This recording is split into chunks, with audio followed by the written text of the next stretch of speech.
Vega Ferreira da família.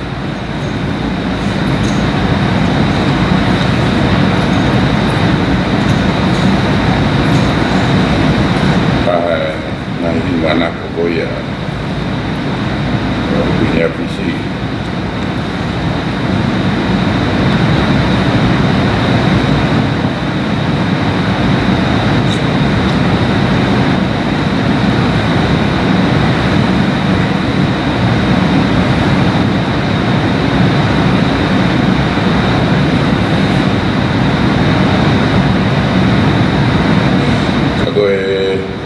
Pela tangaya na him mana ko le tangada ki opsihoi ai fa nya ko mo fudo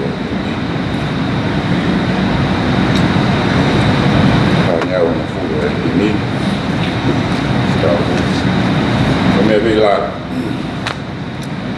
si so e darangau e tai na fai fulau malo pe of mai ke pot fa matan betahi fa pe aua git pe marun mama ko ten watanga kiri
ke la mua o to koi mai te ut. Ai wale ku i poto ku o na to he kau kurau na ke.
Fora mana o Falanisese Finau Sami o fumador ko tawia se boa e kai de masi ko le fado to au na to fala mo muka ko le takia o na hiwai fanonga ko ra malie ko le fa foki ko le takia o na ha ma kono vingai kono bua fapi io leo mai te alpe e te rea marwa kia ya mate e gai te umana wa he ke hako e kokoe o kuma whiohi o si o toko makau o kuna whawhi e mai e iau o kuke teu mai o au ha te pire ka kok ngā whiri o ksio mei he. O ke pani lor hok ulu, o kwhon mahua hua e kuipu. Tā e tau pili mai e lelei mai aro wha, i hok ngahi ahu kotoa. Pea koe mnofo i whare si ko wha, e whai pe o lau i kuom. Whadapti e a fio e o toa i hono tempareng o tapu ni taku o wiki e hoge o tapu atu e tonga ma matapu whadapi e whahu milian whadapu foki i e witou ka koe hoa, ka koe wife o feina o tuni afis e hodap ya sihoi para ma o tua whakine ka mai tei e pe hoki patapi e te motohon ko toa pe nā kupse kau ake kehe e pe ki te kau whangwhonga o i siasi Hillsdale pea mohano e ngahi kaina lotuanga o tau alolo i he pangai koeni o piwaki ki tau toro e tuini au fisi ke whakakato a e tau tātaaru ka mo e tau lulu mo whelo aki mo whikita whraos mo ia kane whanonga. Koe same koe ni o ku taku koe same whatuia e King David aia koe tauhi sipi i loa e gai natai ka koe tauhi sipi o ha Israeli. Pea o tui koe tahane ngahi same pea me ngahi kotohi e wholwhola o mauloto ia e mei tola o kau Kristiani pea mo kau siu i he mamani ko e ni kai ngata pe i he nau ilo ki ai ka unau ma'lo e ako mana ko ai ako filia e tu ni office ko i foki ko e to taha ia nani hoko pe ko i tausip te nani hoko pe ko i sip ki e tausip lahi te ko e tausipi o e ngahi tausipi ai ko Adonai Jehovah ka tuku pe family ta mo tau frapa apa make mo fraos ke de koe punya office Falanisese Finau ake sa me goni ko ke fakpro ak ki mauto bandeo mo kai ke aki ke de mana wa aki mai i he lodo ngani pa mo feinga lotun kai o to nga mo ui hoko pe ia ko me ke rea mai ak e te ke whakarotorahi ak ki mautor e te ke pou ak e gai ngatai ta ke tataki ak ki mautor i he hara whanongan ko higa e same mahai me same pate i te mo e torahi a te mautor o whakampe ke whakotu atu, pe te whakakau atu, hawhangi whakau-kau, mā tu unga i he nau-nau ngā ue, pe ko e mea ngā ue, ai tangata tahi sipi, ai a ulawe te ai a sāme koe ni, ko whakau-kau ke ulawe te ki he nau-nau, pe ko mea ngā ue, pe ko e tools, pe ko e equipments, ai shepherd, ko hi ko mo bate me sa o ia e lolo e tolu ai tau sipi 3 types of oil ai shepherd rock ko lolo o kunehana o faito pe une popo ki aki ai sipi o kaya hano mamuru pe hano mako pe hano ka pe kunehana ngawa ke lolo ko ni ke popo ki aki ai matatako ko nahi matatako ko ia o sipi tunga me he fononga i he toa wha te ko hato whahinga o hinga ange ko hange ko hofi e ha ono manu whekai u whanga i whatapu ko e hape ha whahinga ko matara ko nau e taha ko lolo e taha hange na ulawe apiai ko lolo tolu ko lolo ne hanga o miri ake la e ko ia ko sipi te ua na ta ia e la a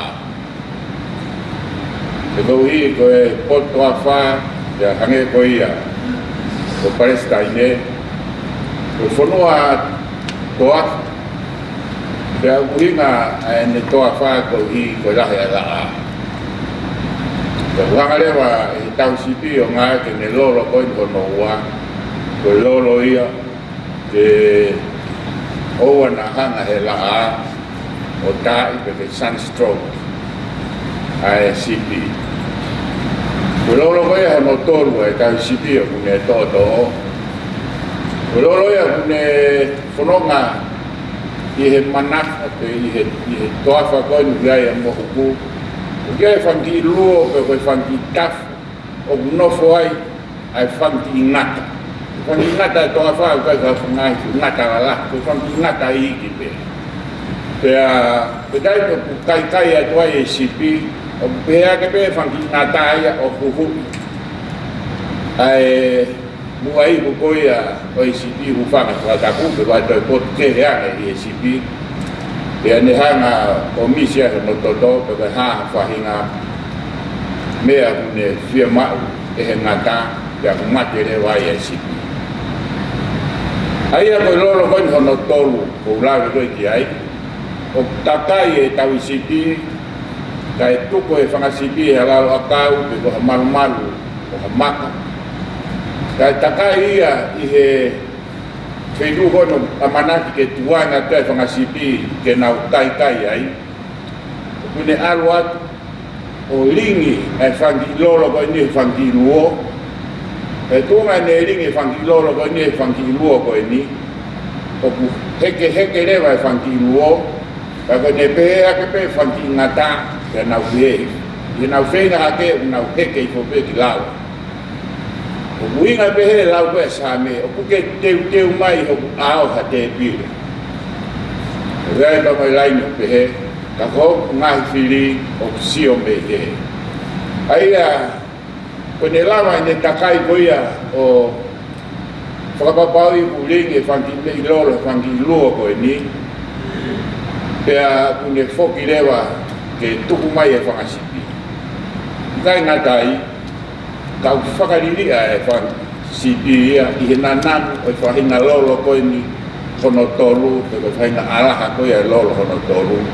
Tapi nak kai apa si di kune namu, ai lolo ko ini, tu nggak hanya fakali dia kune horomui, afere waktu cakap ke. Tapi fakir nata ko feinga dia kan au dulu kan au ke info. Dia lolo ko uhi ko teu. Tahu si di, ai pot ko ya, mak inas meya, ai ni fakasi. Kena orang mau tahu apa kaya tahu sipi, kau toko, dia mau wakau mehani kaya akau kawai, akau tak. Orang apa tahu sipi orang mau lagi, kau toko kalau kaya ngau fihifo, ngau lagi kau ngaku ya piko ifo, ngau fihifo toko, kepuke mai lagi sipi orang mai. Kapau saya punya tu ngau aki ya. Kapau kowe kawai kowe vai tafe fei boa atanga sipi. Ya tafe lah, tafe vami, tafe malo kowe ya vai. Kapau la lewa ai tau sipi ka mo toko koe ni. O paku aki ke kawai. Ni hanga ke ke kawai. Ni alu koe lah ya me koe punya keri. Pa ulere ifo tafe malo ya vai. Ulere mai wafe. Ya tok ar. Ihe ni afe koe ya. O que eu tenho malo e o afe mais é do tafe mais ele vai aí. Ela vai se dizer que é igual. Ela que ne faz é bem apoiar. O ne hara fe tu com mais tu vai maca. Mais maca foto tu. E cauai coia vai tafe. Aí tafe malo e mais vai. O pai. Quando uma maca coi no ne hara foto tu. Que tá faz coita.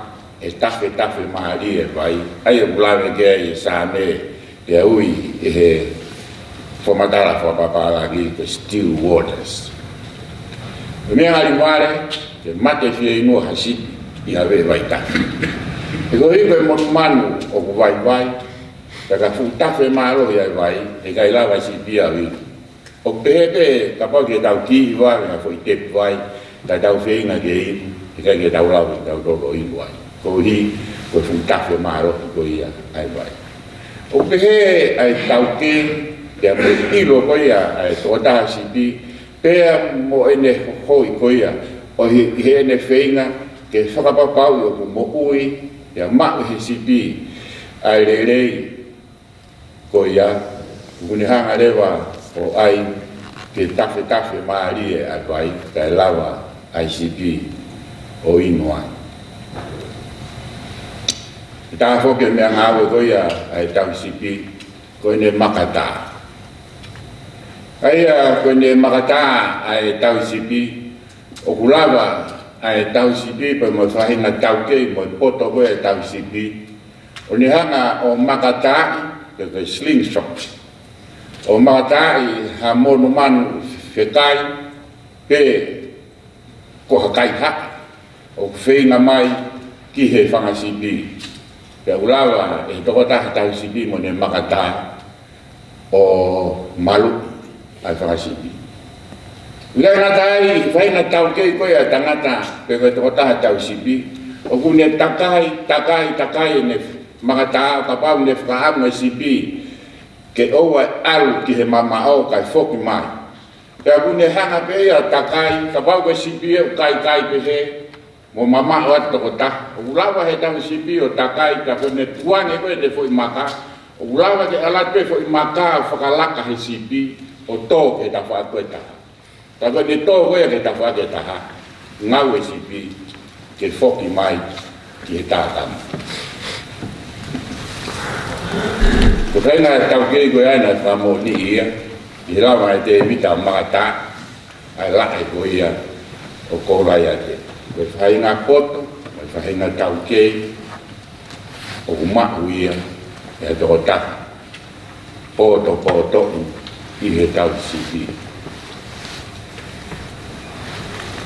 Koe taimi lahi, koe ngau tola tau sipi ko ia o haa Israeli, o ngau te hanga foki o tā tongi i he tau koe a e toko pe koe a tau. O ngau hanga o inscribe ke takai ai i he toko a wes profora koe a te o tala nome wahe ono me sfaa ke he ai. Whanau mai Israeli, ko si hova ko tau o tua, ko tahai o tuai. O whaketea ke kotoa horoto, o whakatea ake kotoa ho lau marie. Kake o whakatea ake a kotoa o iwi. Aia ko te utaro nome wahe ono wes wha, o ku lau ia e ki nautoro e kau siu, tātu o lahi i he aho kotoa pe. Ia e lau kia ia e forofora, i lau ia i ho tūhake, i ho nofo hifo, i ho o tokoto, i ho o aluatu, ha whahinga, whatongia pepe ko ha whahinga, whanonga, koe hae mea te ke whai. Ha whaia ngā au e te ke whai. Lau, a teo tala no me wahe ono wes wha, ai a ui he mihi, koe whai lakeri. Pea kunono oia ke lae o kunau toru, o kau siu. Pea kunono oia ke nau wesa, pea pehe, ki ho nau ma.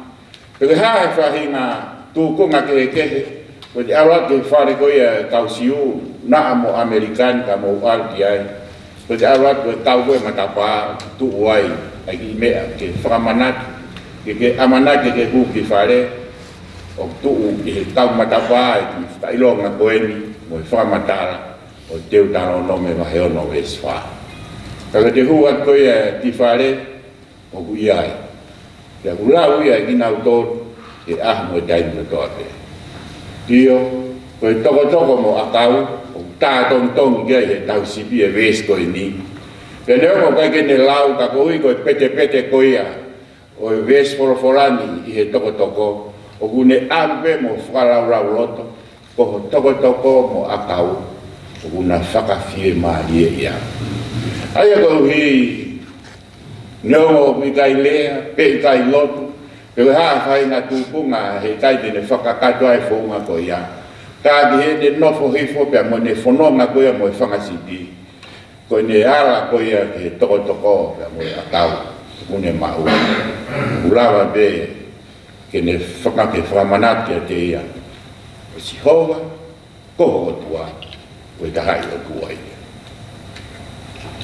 Ke tobe ngahi nau, ko me ngahi mea ngau e tau sipi. Ka o tui ko e ngahi nau, ko me ngahi ilo mea, ko me ngahi tau kei ko e ne tau sipi. O te unga ia, ke tau ki whawhamiri tuku, ko e tau whawhamiri, whamawai, whaos koeni. Pea mo e tamai o wheina koeni, tuni au fisi. Ko ia, ai si taha, i he whangatamai, pia ko ia be na e toe mai pia koe whamui taha ia te nau do.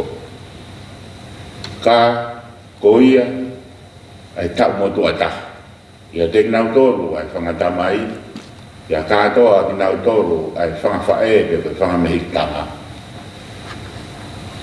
Ko Francese ai si taha o hangepe ko ia ko te vita i whanau ko ia sese ko ia na si taha kai ahon ko tu ne ofisi ai taulai taha pe koe mo tuata ia te nau tolu i whanau. Nā kai uringa ia ko ha poto mawahi na e mau i Falanisese. Ka uringa pe koe ara ofa ai o tua i me tō kupu aki a wāsiti ka pehe ke whanau ka pehe foki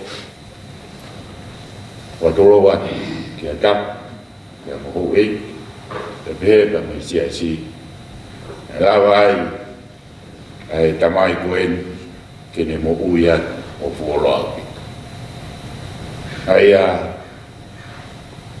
ko tui fua o karesi tamafi o whani a hono pangatua kawhine. Nana uhiki ko toa pēni he ona mo furu tuksi ya mo inima mo furu tu ko rupeti ono tau kete na hiki pe ono tau ono mo furu mato te tau kan te whakatua ko he ono mo furu mawaru ta o omi e siho te tau wheo biai e mo tau tamai koeni ka koe kusepani ke koe hoa keina o wasi koe kui ke lute ke te vita ke mo wasi si ke pehe foki ki siasi o Hillsdale ke mo kina toro hono ko toa pehe ko whai e peo moia ke whamiri ka mo kai ngā e futau ko ia e ora mo fu ma walu o ane si hova ma Falanisese o tau fia ai o tau whawhetai ai ki o tua e futau la ko ia kau tai ka putu ke umata kana o Queen Charlotte tu kotol na ne ono mo fu ma ni mata pe na ono mo fu ma valta a Falanisese o dai hina ia ko ofane ai o toa de tau tangata ekin e tonu a whawhiangai whai ka hina pe ulah ai al off ya mo mes koia ai o toa i he toa tahan tau whawhitai ai ko hi tau lah o e ni mobi o re ko koia ko tom te au nane ono ko fu ma to tau e o fiai ya nei kaya ko no tau ke te o le inua nane tono fu tu tau ke mahal ya nei hikian ka te tanak mai ka no ono fu ko tono fu tu tau ia ka to ma ai tau koe o tui ofisi. Kene pehe tau whawhetai laki o tua kene ar ofu ka me whakoloa ko ia o whai tau tāwai ka me tau tolu ke tau whawhetai ki o tua kene ar ofu ko ia o whai. Ka tau whoki mua ki he sāne o hane ko ia tak wharea nai ke katoa a ngahi nau ngā ue pa me ngahi ilo whakapuripuri ai tau sipi pa me ngahi nau ngā ue ai a kua ulawe ko ia ki ai nā tau maa ko toa ia e he toa tahai o whaata ia e he waifi o whaina o wasi e he foki e whanau ono kotoa. Ai o wheina, kia moi mau luta o e whāmi. Kia urawa ke tau whamaro kia wasi. Kia he fok kia gosa, tau maa Desiree. We'd like to acknowledge to your mother-in-law and also to you, Osa, disarray.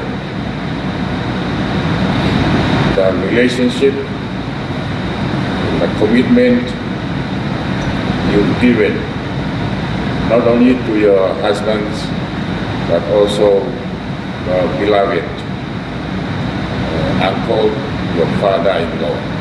Thank you so much.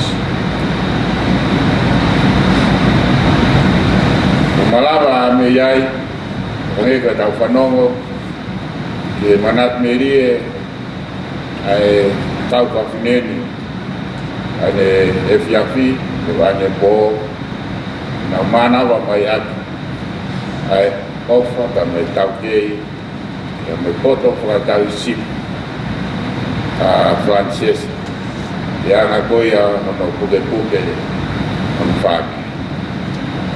Família o kai ke mau kamea, família o masiva, família o kai kau, i he rai mua, i he ngahi mala e ke. Kako tau wakai, ke família o nofo merino, família o nofo o whai. Família o tuha, o toko taha o iai, whakairo ngai mai, o iai e tau sipi lei o whamiri. Aia, o pune au fisi. O porea ka mo e ui o e ahoni, o mau rotola. We are confident. O hake, fisi hoi, ko ia ai tō taha kune tongi ai whatongia a whakatau sipi, tapi he kō ia lupet. O ku tatau mai, pe farewell mai, a ho mo tamai, pe tatau tamai i hen, o ne pehe mai, o whalalat. Hange ko ia, lea si suna e whai, i he kolosi, ia mere, ke fine, koena ho tama, koena ho whae. O pehe ai whalala e tau sipi, ke jeng nau tōru, o kune oange kia i ai whatongia, whakatau sipi. Kia ke e lawa e rei pe ai whatongia whakatau sipi, ke whakakatu mo whakafofonga. I e tau i o whai, ki hono hoa o whaanga te whaasiti. O ka pau si hoi, ka te he ka lupet, ka maa, o monga hoa, o hongo whaamiri. Ka he whoki, ka hoi vet, ka maa whani. Ka he koia, koe wes ka mata. Hop tau hi a si hoa, te kai te masi. Ka ngā tai, ka he wes koia, ia te tara nome mai o no, e nome mai Israel, o si hova ko tau o tua, e tahaki o tua i. O pehea e pou, pa me whakaloto la, kia te tau tōru hono kotoa.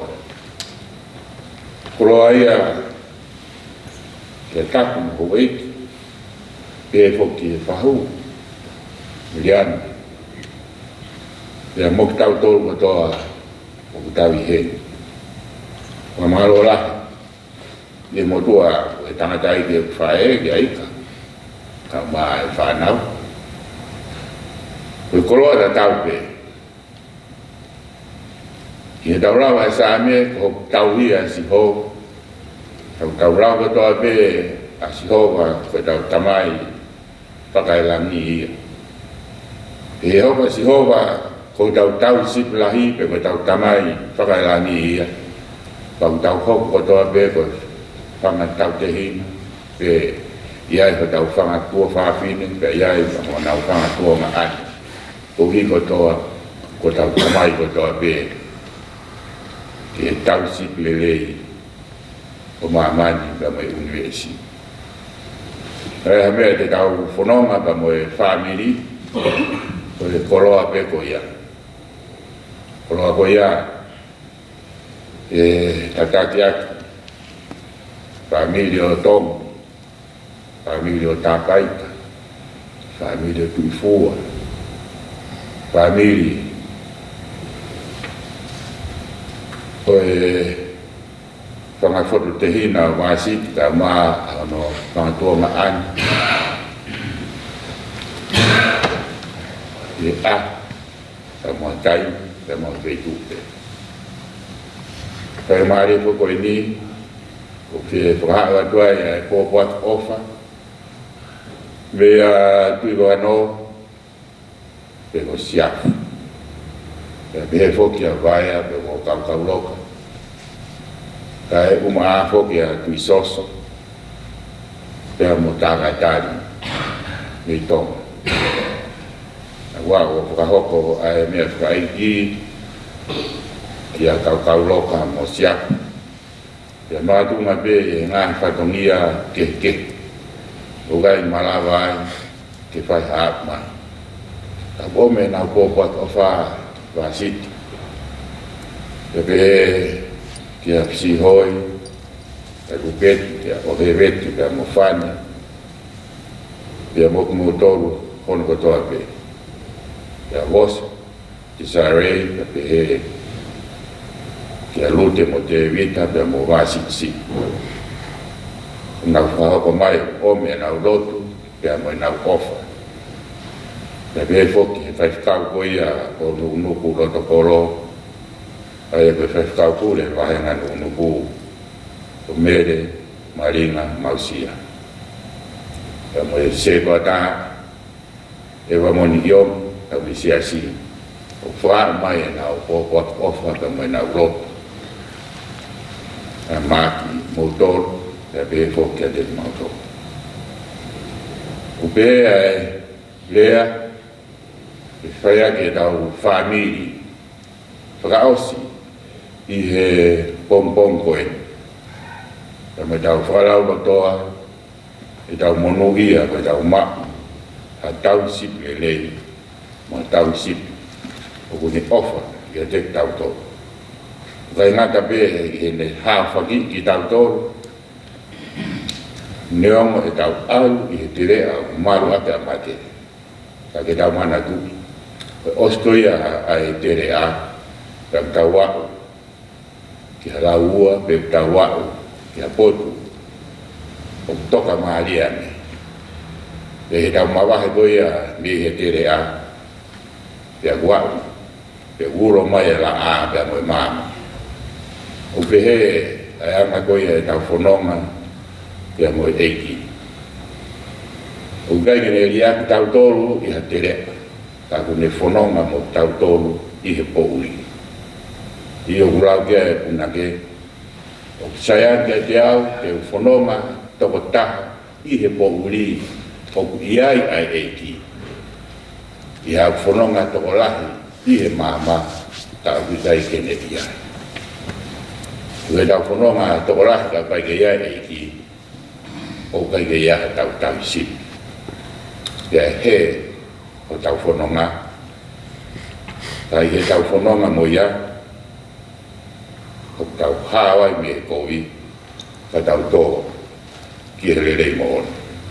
Pe ai ofa prato e taramunu. E te motoru hon kotoa pe. O kukore pe te tau hiwa mo rotu aku pe a himi koe ni. Whāne au. Fitu mo fu ma fa. Ho tau hi a sikoa, o ia ke ofa. E kai te tue noa, o ia ke ofa. Te ne komi ho haa pou i he whainga taa. Teu ai kei nanga anga, o ia ke ofa. O tau hi a sikoa,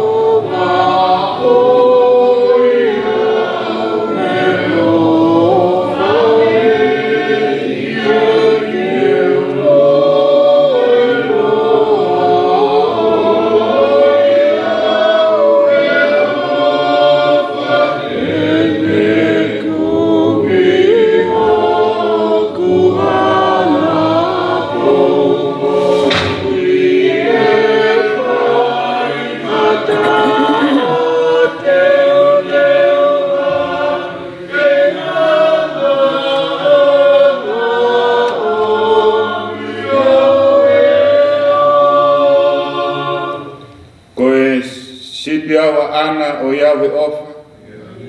Na kuafe mei hala o iau he ofa. Na kola mamao ka ne kumi au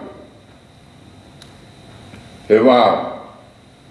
Kumi po o kumi aho o iau he ofa.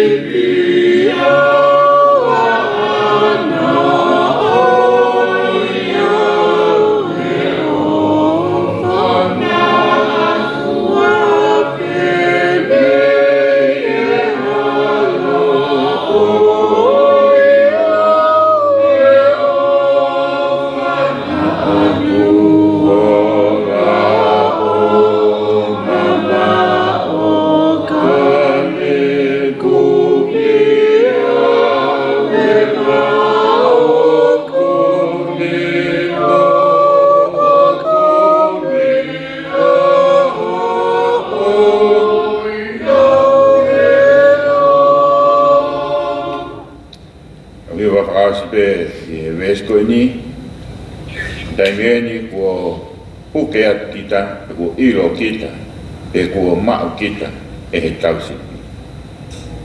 Petau tok be hai be. Oi, te tau di mononi, oi au he ofa. Ngowe lau mui mui, atu mena ulawi ki ai, ane nai, oi au he ofa. Inu he vai whakanonga, tali ene wholofola.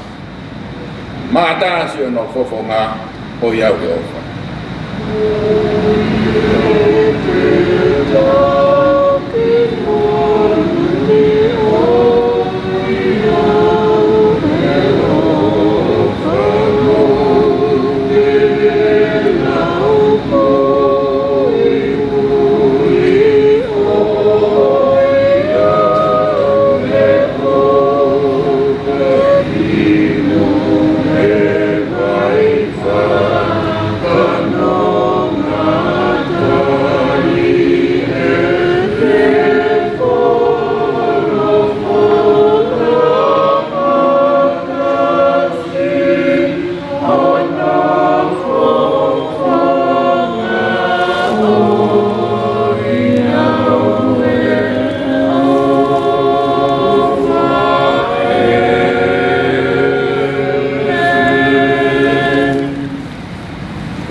Falanisese Finau.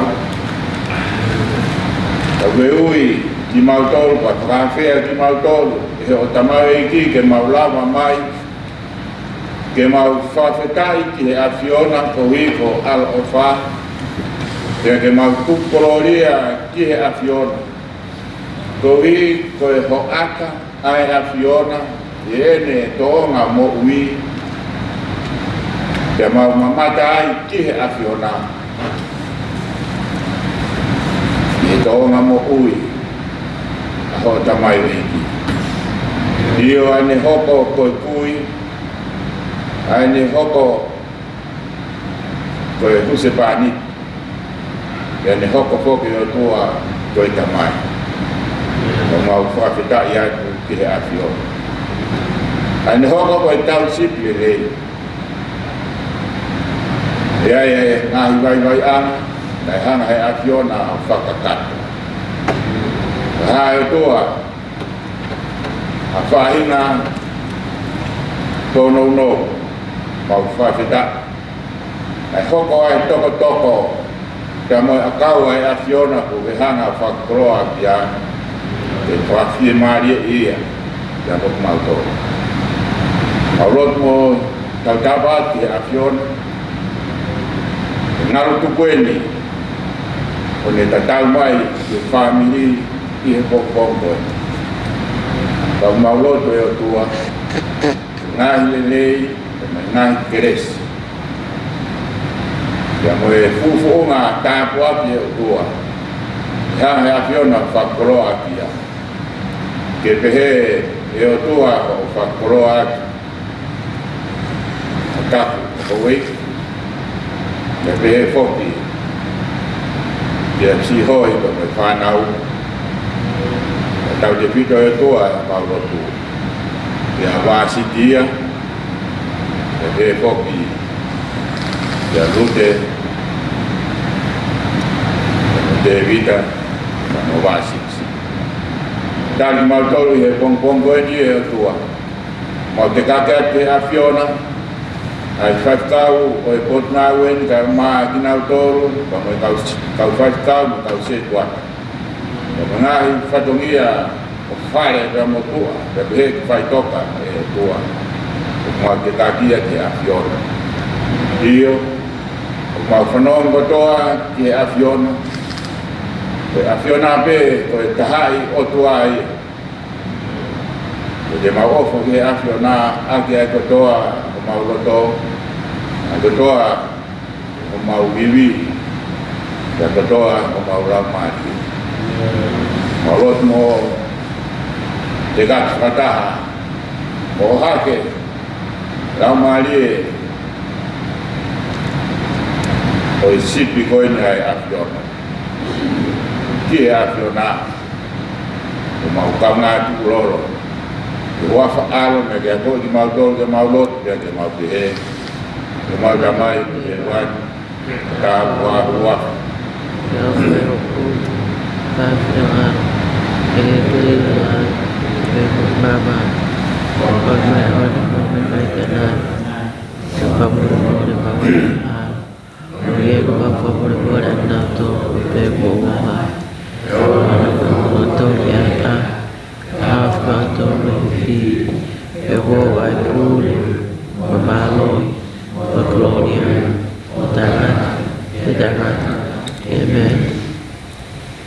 Nonga ai tua ai mama o tadai atamai ko be ofa kene no fo ia mo nga fa kau mo nga loto ya kai sisu ai ta waki ai tamai mas ya mo al ya mo la ali ma ke atunia ofisia ya mo tauto ona hi tai pai do ngata ini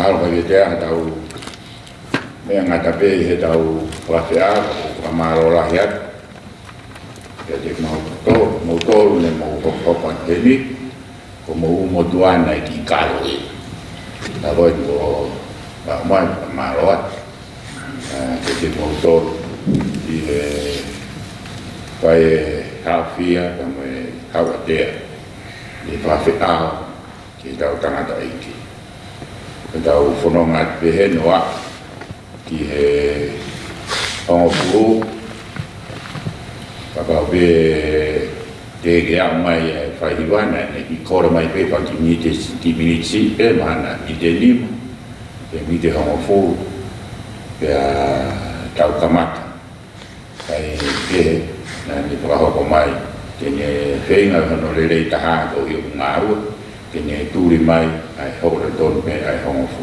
ko silat la to kan pe na ho don ne homo fu de me mai fai kau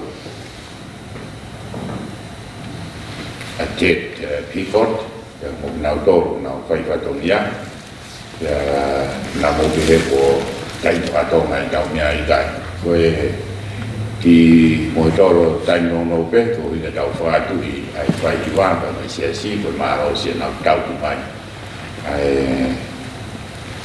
akana wo fai mai fo dau me he a ho fu ma do o ti se ma o a fai e ki a hon mai fai fa no ni ai sia si pe ga te mo do ko ya tau wa me pe fa tu ko ya ma na do ke whakakato e nau whaambe, nau tō, ke nau whai whakato, au nau whatongia, ke whai e me leita, wange koe ko whai atu tia i tai labi. Wa more more, nai ke ulau a keu, wa lau te lau ki motolu, i he whamaro, i he ki whauhaa, o e pongpongin, a koe ponga pēna, tau i nasi ai, i he pongpongini, ko masami katuya hata mo to ba me ni mai pa tau to ko pa to ka o se tau sa me ki ai ka pa yo manak tau to ba ya ta i me ka bu o tu yo ko ka nas pe ko ma ko na tau ko lu ya dia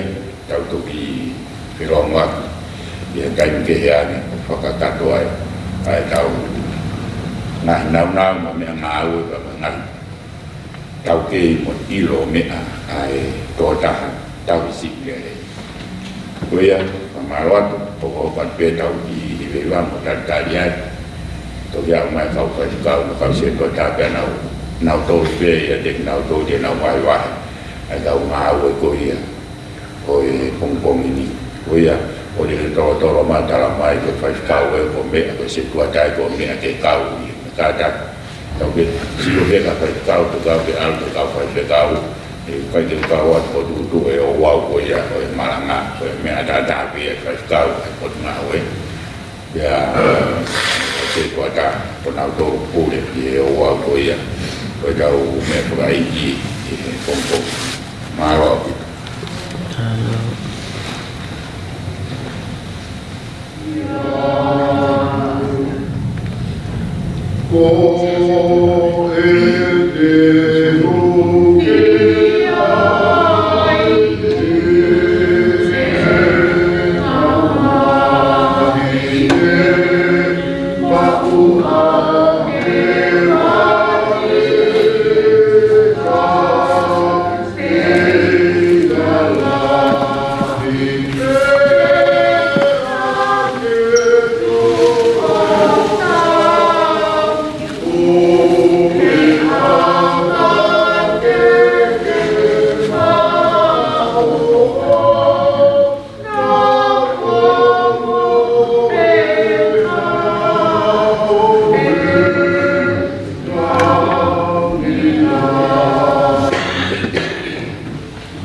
ya mai kia so baby de pa ka hoko pa hu mo ta ka hoko family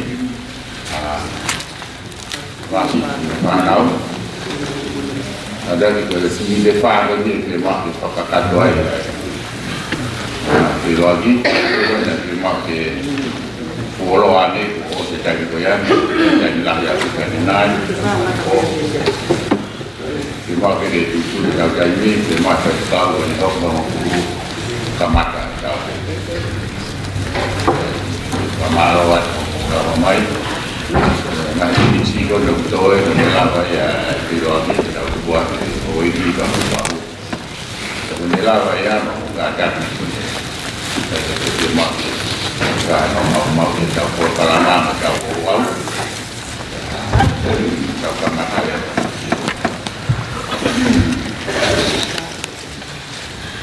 dan baik sebagai nanti di kita tamat untuk kita berpulau ada Pani Maria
But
Francis, aku mai pe pagkakato na pihean at ramo.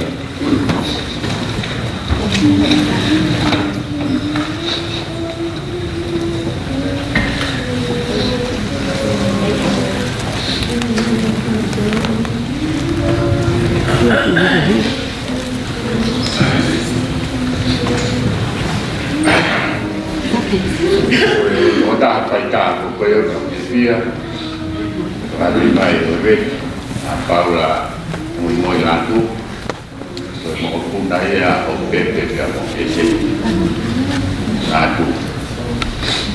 Kaya ko na poa azione Moimoi Latu. Ya ko poa azione Moimoi Latu a Paula. Kalau wilayah di Paula, tetapi family aku yang tahu ini tahu, aku Wahuna itu kusinera dia si koi kamai koi sese mana tu orang dah itu koi dah Moimoi dia yang bawa Moimoi lah.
Pehe maulotu, hiki atu mau whawhetai he pongpong fo oko eni.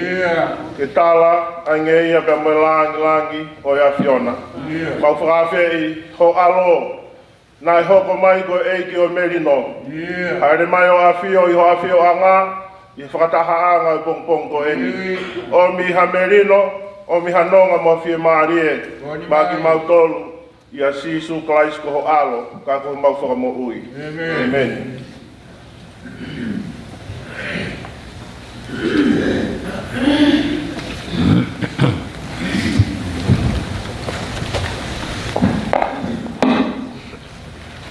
Ko whahi me kamata ki taurot, a petai ko hui ko e whakakoroa ko whai mai whamiri, Lawe ai e sia si, whawhau mai atu nea whis. Ko te au, o furu maa whao himi, ka hata wha. Eiki koe ofa a au, koe moana loloto.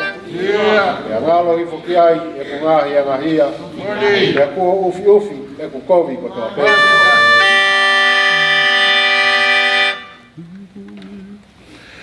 Eiki koe ofa a au, koe moana loloto.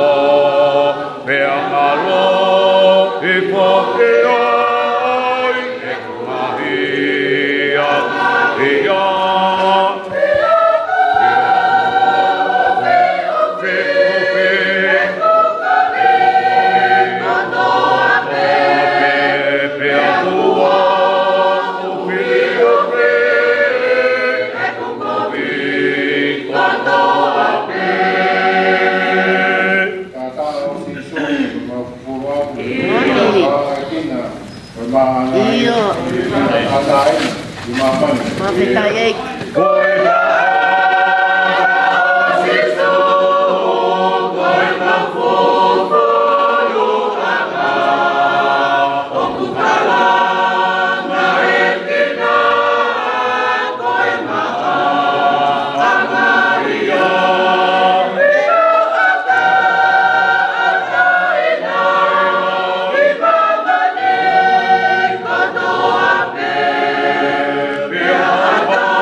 Malo.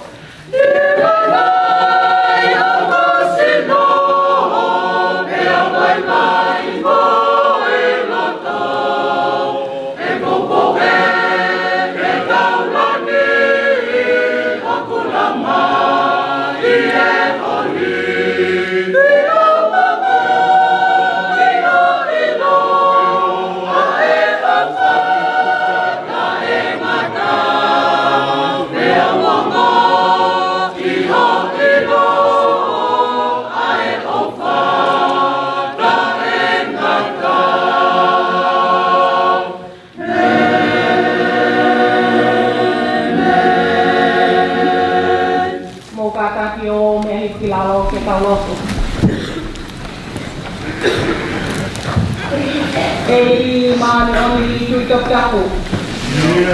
Kali e maulotu o atue. Ei maani oni o mau atu. Koe tokotolu koe tahe. Oni. E o tua mafi mo opa. Opu whakangenge a hohua wha i he tokotoi. Opu haa pia e a hopule. Ke pokoe nā ke whaki, te a koke toi to o, ke mao i ai te anua wha o tinoa. Whawhetai te a whawhetai maulau mai e, i he pule a miu te a mo maanio ni maa mo whaho o wha ai asiona. Nā ke iai, opu ke iai, pia te ke iai. Mau whaho oni i he pongpong koeni. Ai uhinga nai tuku mai ai mo alo. He toia ko toa pē o ku tui piki tai kia te ia. He kai tene auka, kai makua e mo ui tai ngata. Koe pongpongi whawhewhia e ni. He ku tau ho maulangi e ko ke ui ai tamai o eiki. Mi he potu ngoe ai whaiwhekau. Ongo se tua tā. Moi sia si hono katoa. Ko I heni ai kau fai fikau. Ka ngā moi family moi ngahi maheni. Ke fai hono whakahekeka. Ai sino ko efu. Ka ko foki ai lau mari eki a te koi he pongpong ko. Fia ka ko fia wa city pe moi family. He tariko aua e tamayo eki. Io eki moni alea ko mauki fonua. Tau pe alei pe moi tofua. Whawhetai ai ho mau lau mari e ko tatau mai ai tangata eki. Nā ne mate aki ia e fua e kolosio e afiona. Ko tau e tau lelei. Ko lelei ia e whakapoepue. Pea nā ku tau ki mai ai tui tatano. Ko e pongi o e whakawhetai mo e whamalo.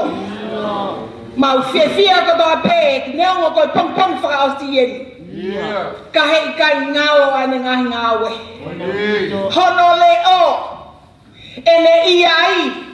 Ene ofa. Ene tariko au ki he takatai ki whai wheka au mo yongo se tuata. Tune au fisi. Hei kai lawa ke whakatatau a ngawe kua ke whai. Ko e fusua kulahi ko hono to. Pea mau whenga ke whamaa mopo hatong lahi. Ke whai hono whafongo e mea nā ke tua. Whakawheta I ho mau lau maari e he whakatangata mo e teo tangata e afiona. Pea mo mau tuolo ko toa pe I he pongpong whakatangata. Ko e tangata e ko e mea vai. O biai hono kamata anga mo hono ngata anga. Ka o tupu a bea e afiona. Whakatangata atu he ngā ua whakaosko mau whai I hono whai lotu opa anga. Whai ai whamamae. Ai waifi o whaanga, kau mai whanau mo e whangamopuna. Family Finau, kau mai family nai. Moki mau tōru katoa pe, kau ngā pirikimi he whanonga ai a whiona. Mau I heni he pongpong koe ni ke whai ai whamawa e whaus.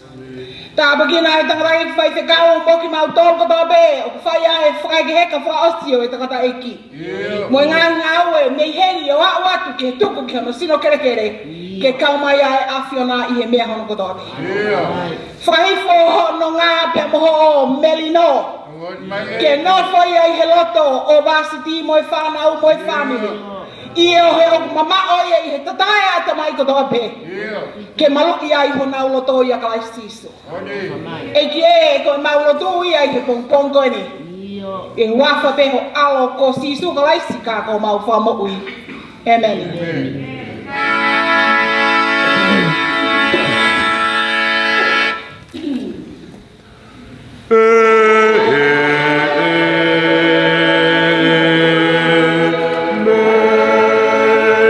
Ko e mautamai o ko e wani ke apua ko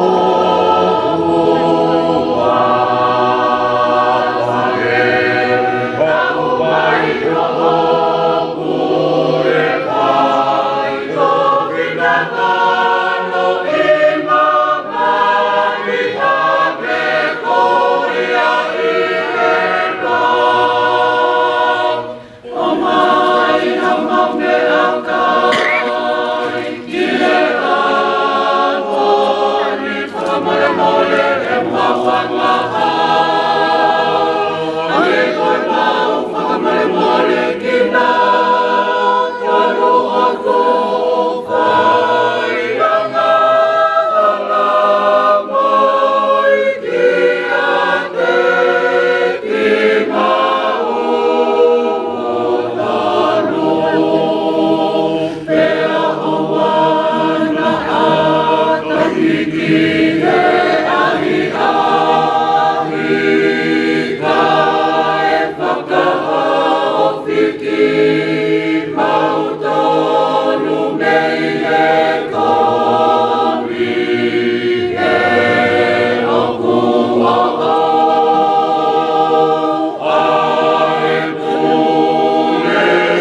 me Italia e Pampunginio e hai hoku mawari ngai sami. Ram me wagi ki ho no fafi ati mukata to me aki oro. Api to ko ma. Hoku mawari ngai sami, ram me wagi on. Ogo kau alofa ia ki afiona. Aku malo hinga go sihawa. Ko kumbonga sihawa, mo ku kolo, mo ku hawanga.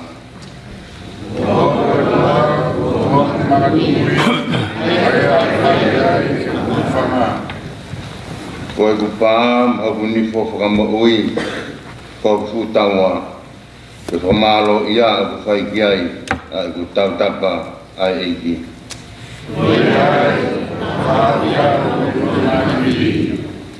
Ngai hau e ngahi kapa mate, ko ngahi waipa, ai pau na e whakatopu e kumana wahai.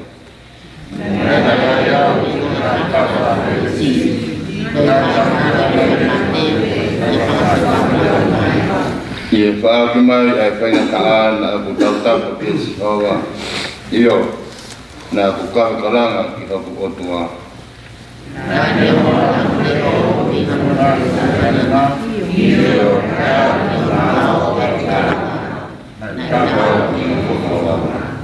Amen.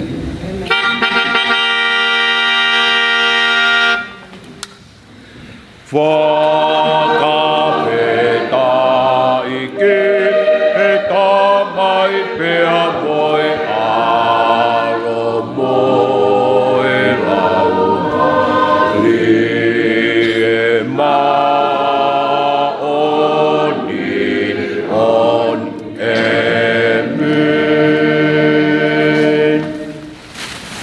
Kira Paula kai nama, bungkule bae, Ouau vesi de não fumar como Loma bahanfu visualu kita como Taha ele tala a ele o wofi peja de gloria a fulafula o filho do povo Teio loto aí agora perrega fulafula tui o mal fanão do mal o acabou de fazer um tu coiquia sisu Pere tu yaki holoto, ko fotu ya o toa me pikia e whakamu I koe. E whai e tu yaki holoto. Ke mawa e whakatonu hia, ka whai e whakaha ki a ngutu, ke mawa e whakamu I. E pe e tohi, I longa pe ia, e tu I kia te ia, e I kai whakama ia. E usai ia whai ke siu, moi kai si, e o tāi pia e ki o kai katoa pe, pia mohu mea maa ka kai katoa pe, o tau tapa ki te ia. I longa ia e tau tapa ki huafa o I ki e whakamoui. Amen.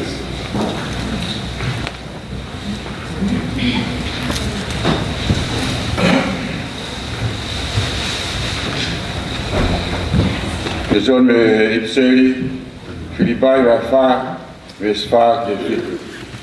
Filipai vai fa, ves fa de fit.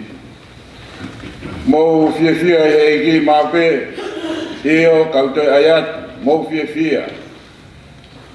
Ko mo wangana, a tate mo haaki eke ho mo ngahi me a. Tuku ke haia ki ka kai fulipe. O tunu mai e ki. Leo pe koe ha, ai mea. Owa de mo loto mo uai. Kai he mea katoa pe, tuku ke haa ke o tuaho mo ngahi kore. I he loto, mo e hufia. Te whai pe mo e whakawheta. Ka wenonga e o tua ai e mama au he tatai e tamai katoa pe. Tene marui po mo loto, mo ngahi whakau i a tai sisu. Amen. Katak mo e kau hiwa, waka kato ha. Tau hiwa po aweta.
Tonu awe tamo tahako Keskilpia e kihe aho moifo Kai oa ke asi aho no loloto Oe kano tato oe ilo Kasi supe ai alo oe otua Asia anga oe mama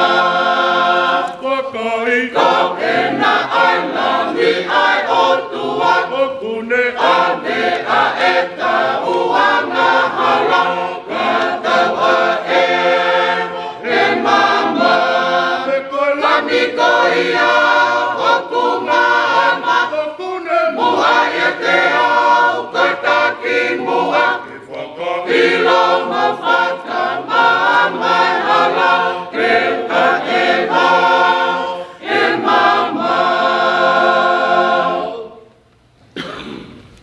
Longa amo ui aku fieno fo Ino fo ana oi tahangoto E loto fale e kolo oi ilo E ko sisu o kuna fea Mau anga hia oi ilo mai poto Koia te ene tala loto Ko ena ai lami ai otua Okune ane a eta uanga hala Katau a he mama Lami koia okuma ama Muhai e te au kataki mua Ilo mo whaka mamai hala Keta e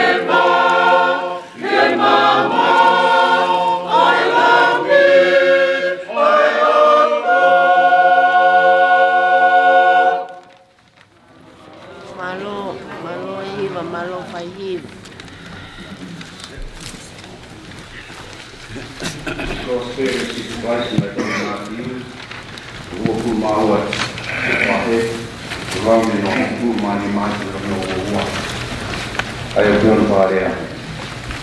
Tapi kau kau faham sih nak kuliah PPP hang tahu ke dia dia. Dan aku kau waktu ke dia kau aku fata mufaya elota. Ayana lau pe tanta eki. O mau ilo ke mo oni koe. Peo ke ato tono aki ai hala eki. Peo kui kai te ke tokai hata. Kohi o kui kai te ke fili manaka. Koia ke tala mai pe koe ha ho poa. Peo mo fua ke tu hau ke sisa pe kai. Kaka mea isi su e mau kovi one pe he. Ai kau mau aloi. Ko hau mo ai ai au. Whakariari mai ai paanga tu hau. Pena omi kia te ha foi tēnari. Te pehe ia ke nau tolu. Ko whawhonga ena mo hingoa o hai. Pena pehe o sisa. Te whawhola ia ke nau tolu. Pe ange ki a sisa e ngahi mea a sisa. Pe a kihe o tua. A ngahi mea e o tua. Pehe nau whanongu ki ai nana wofu. Te nau tuku ia. Ona wala.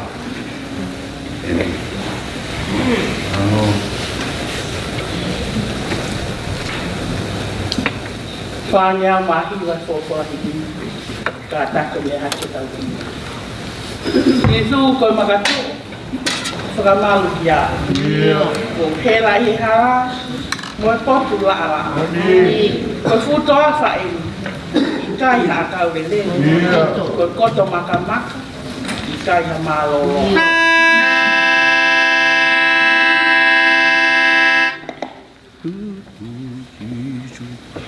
Shiso koe maka o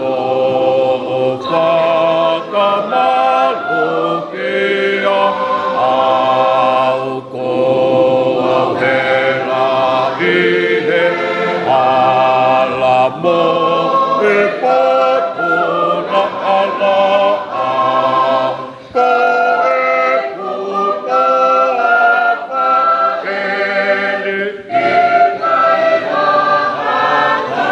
Yeah.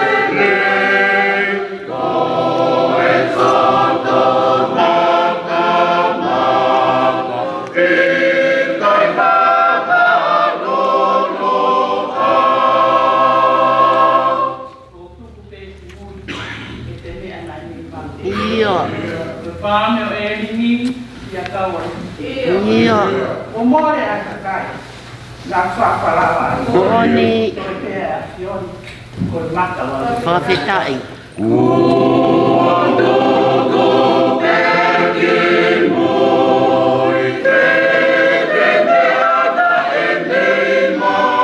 Whakawhare mai.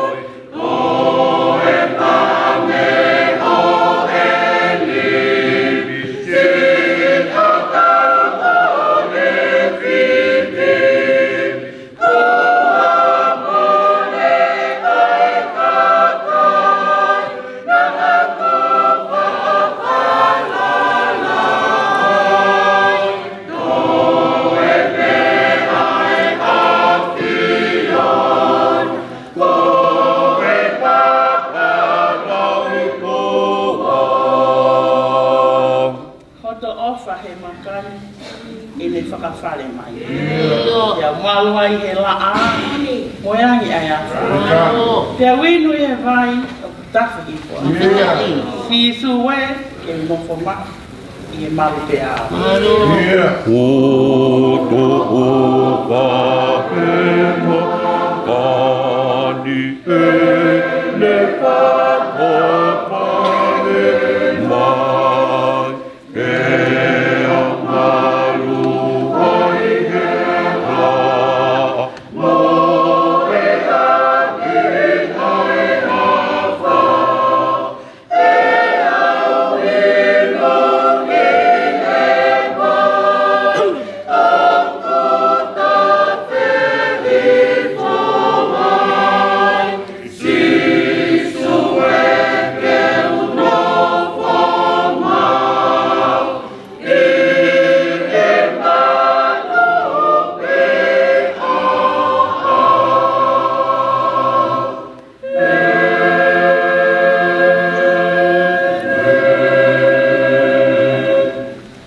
I am grateful this morning for my colleagues who have led us in prayer and song and in scripture.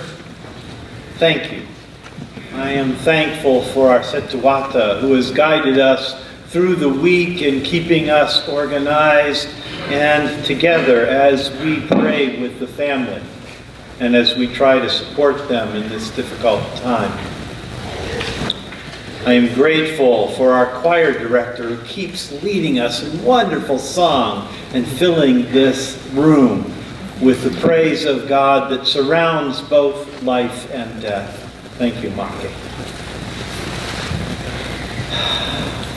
For those English speakers in the room who are probably very confused by now, what we have been doing is singing and reading scriptures that were Sese's favorite, that were songs that he loved to sing and that the family said were his favorites, and that were the scriptures that he came back to again and again and again. Those, everyone that calls on the name of the Lord will be saved.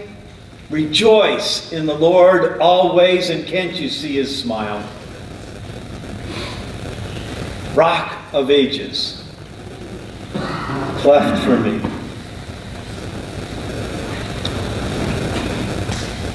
The last scripture, however, was from Matthew, and that was mine. I don't know whether it was his favorite or not, but I see Jesus coming into a public place and having very smart people come and try to trap him in an argument. Don't you think Sese would like to be there? Can't you see him smiling as he came into that public place for the ability to disagree with people? Don't you think he would like to have been standing near Jesus and to have his say while this discussion was going on about whether or not you should pay taxes to Caesar? Wouldn't you have liked to heard what he had to say? And I would have. It was one of my favorite things with Sese. I probably would have disagreed with what he said. And he probably would have disagreed with my position on the matter, and that wouldn't have made any difference. He would have loved the argument. In fact, I think sometimes he made stuff up so that we could argue together. I will miss those times. Sese had this amazing ability that I would see people beginning to get into a tense situation where there is disagreement and argument, and he would be smiling because he loved that engagement. A couple of months ago, after church, he was mad at me because of something that I said in the service, and he came up after the service mad with a big smile on his face and said, "Pastor, I want to talk to you. Let's make a time when we can get together and talk about this." A few days later, he could barely speak, and we were not able to have that conversation. It was a conversation that I valued and that I missed and that we never got to have. I imagine that there's many of you here who have had conversations stopped that you will never be able to have with him again. And you will miss those conversations. I would wander around during Sunday school. And one of the things I love, that Sese is one of the few men that I've seen that teaches children and that worked with the youth. And every week he taught them in Sunday schools. And I would listen to him speaking in Tongan and not know what it said. It sounded wonderful to me. But when he spoke in English, almost always I disagreed with what he had to say. He had one of the harshest visions of Christianity as he was teaching the youth of our church of anybody I had ever seen, and it didn't make a difference because I knew for Sese, him being there all the time for them, speaking to them, listening to them, hearing what they had to say, whether his theology was harsh or not, his presence was loving and caring and constant.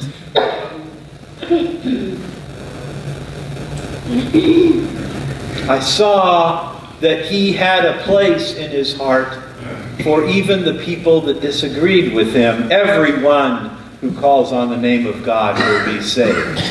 Everyone.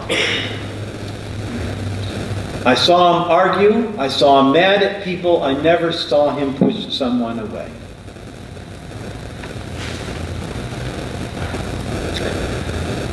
I don't know who taught Sese how to smoke.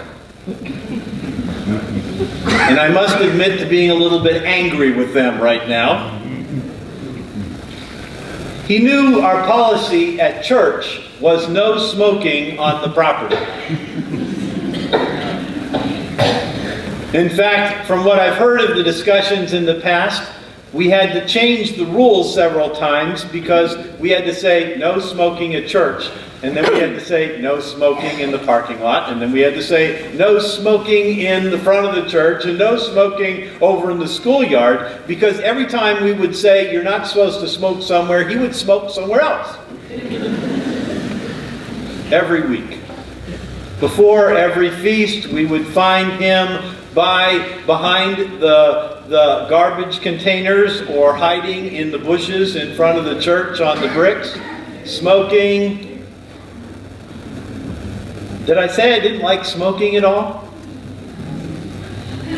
However, I think it's sad to say and wonderful to say that I think if we looked for where Jesus was in this church, Jesus would have been sitting with he and his friends smoking. Because in those little gatherings something was happening that was really important for our church. People that didn't feel sometimes like they belonged would stand with him as he was wherever he was smoking in small little groups sharing their lives with one another. As much as the smoking is not healthy, there is nothing more healthy than those small groups talking about whatever they were talking about. Laughing and joking about life, talking about things that were important, or nothing at all, just being together. I saw young men that didn't feel comfortable walking in the doors of this church, very comfortable standing with him underneath the bushes in the front of the church talking about whatever they were talking about. John Wesley, when he started the United Methodist Church, knew that it was people inside their brokenness sharing their lives with one another in the context of faith that is what the church is all about.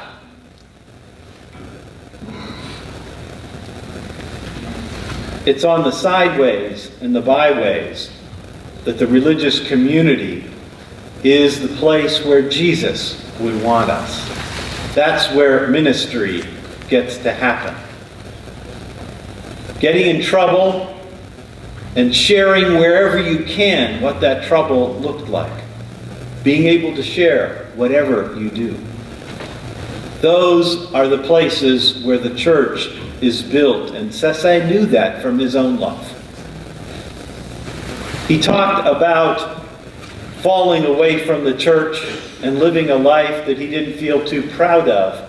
And I don't know what that meant, because he never told me what he did or what he didn't do in those times. I've heard some stories in the last couple of days.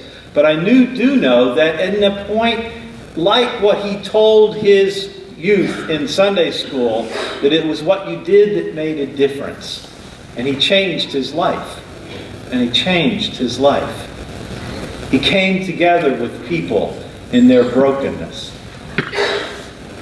He had a great humor about that. I found out when I was talking to the family this week that they were telling me the story of his life, and I kept waiting for when he left the insurance company to become a contractor, because he told me he was a contractor.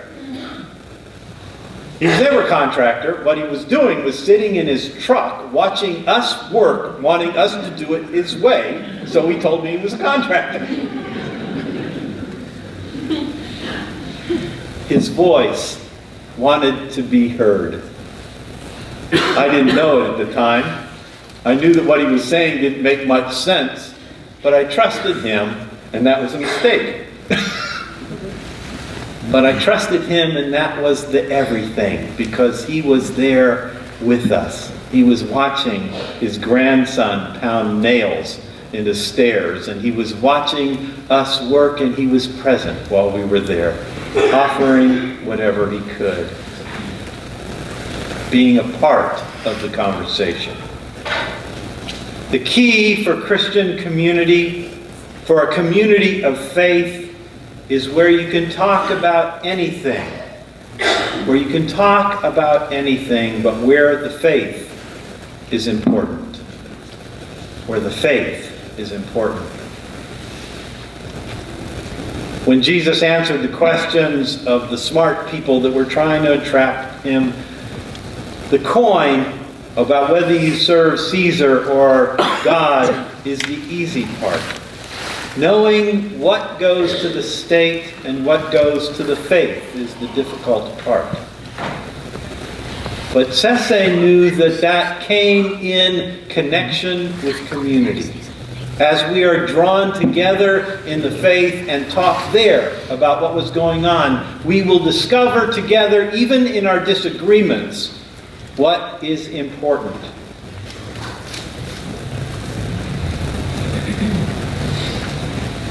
There's a lot of talk in the church about evangelism, how we should be going out and bringing people to Christ. But the people who are working in evangelism now know something that's important, and that is bringing people to Christ is not our job. That's God's job. That's the Spirit's job. The job of evangelism is to grow strong in one's faith and to make friends, to make good friends, to talk about everything. Because when you talk about everything with your friends, they're going to find out what your faith is, and you will share your faith. Not in some artificial context, but in the context like Sese, sitting out in the front of the church, smoking crack with his friends and talking what's going on, sharing with anyone. And as we talk with friends we make outside the church, then they begin to understand where our faith is important. What belongs to Caesar and what belongs to God. If our friends want to really know us, and people that were around Sese wanted to know about him, then they will learn about what our faith is important. I listened to Tavita last night as he stood up here, and he said something that touched me deeply and that I think rings as true as anything I've heard in the last week. He said that what his grandfather and he did while they were going out to McDonald's after school was hung out, right? That's the word you said? We just hung out together. And then he said, and then I learned what my grandfather thought. Thank you. Because you teach us. That's what Sese lived. He hung out with us. And we learned how to live. Maybe just a little something. And maybe some bad things along the way. But we will miss the groups. We will miss the groups that he was a part of. We will miss his giant presence in the midst of that. But through the Spirit, through the work of God in his life, through his constant presence with us, his Spirit will go on because we've learned something. There is nothing more about being the church than that. So Sese, thank you for that gift that you have brought into this world, into your family, into our church, and into our lives. We ask that God grant you rest and peace. Amen.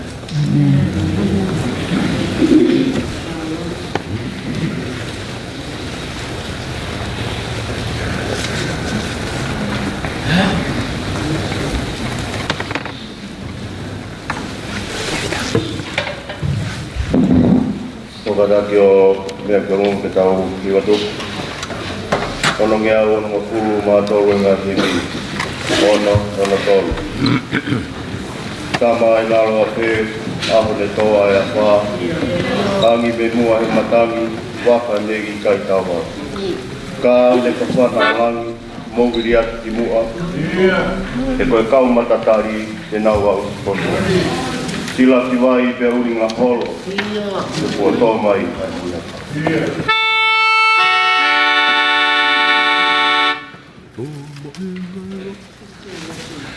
Tā mai ngā loa whenai, āhone tō ai a whā, āngi me mua ai matāme, wākare e mai ngā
I ka I taunua e lau.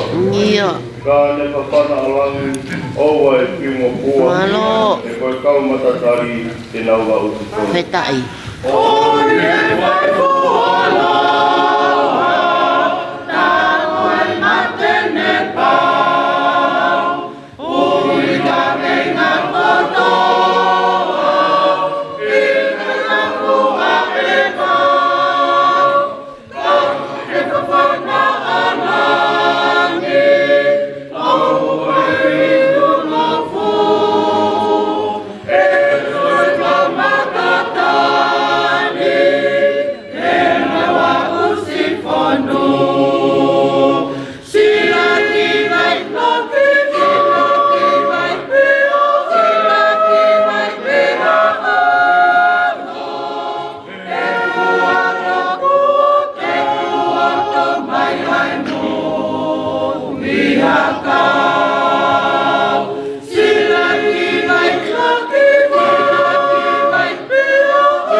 Whetai. Ka ne mo oni alangi ono lele I ke ukumu. Oni. Pau ke kau matatari te nawa usi. Whetai. Sila ki wai pe uringa holo. Ia. E kua toa mai ai muita. Malo. Ka musi matangi I ka ne he ka pea. Fuka hilonga alangi I te whanua I mata. Tau ne moni alangi Ono lele ke uku. Pau ki ka matatari te nawa usi whanu. Sila ki mai paki sila ki mai pia. Sila ki mai pia alo. Te ruata kua, te ruata mai ai mu. Siha kau. Sila ki mai paki, sila ki mai pia. Sila ki mai pia alo. E kuoto mai ai mui.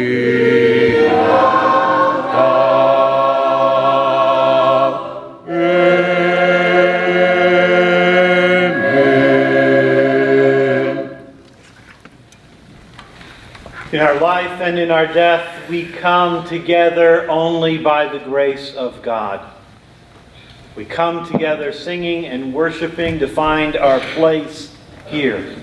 Once again, I thank the Faifakau who have shared their gifts with us today, for the Setawata, and for all those in leadership in this place.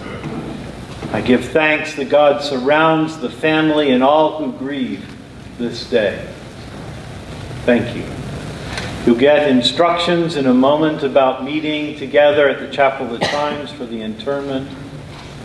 But for now, the peace of God which passes all understanding, keep your hearts and your minds in the knowledge and the love of God and of Jesus Christ. Amen.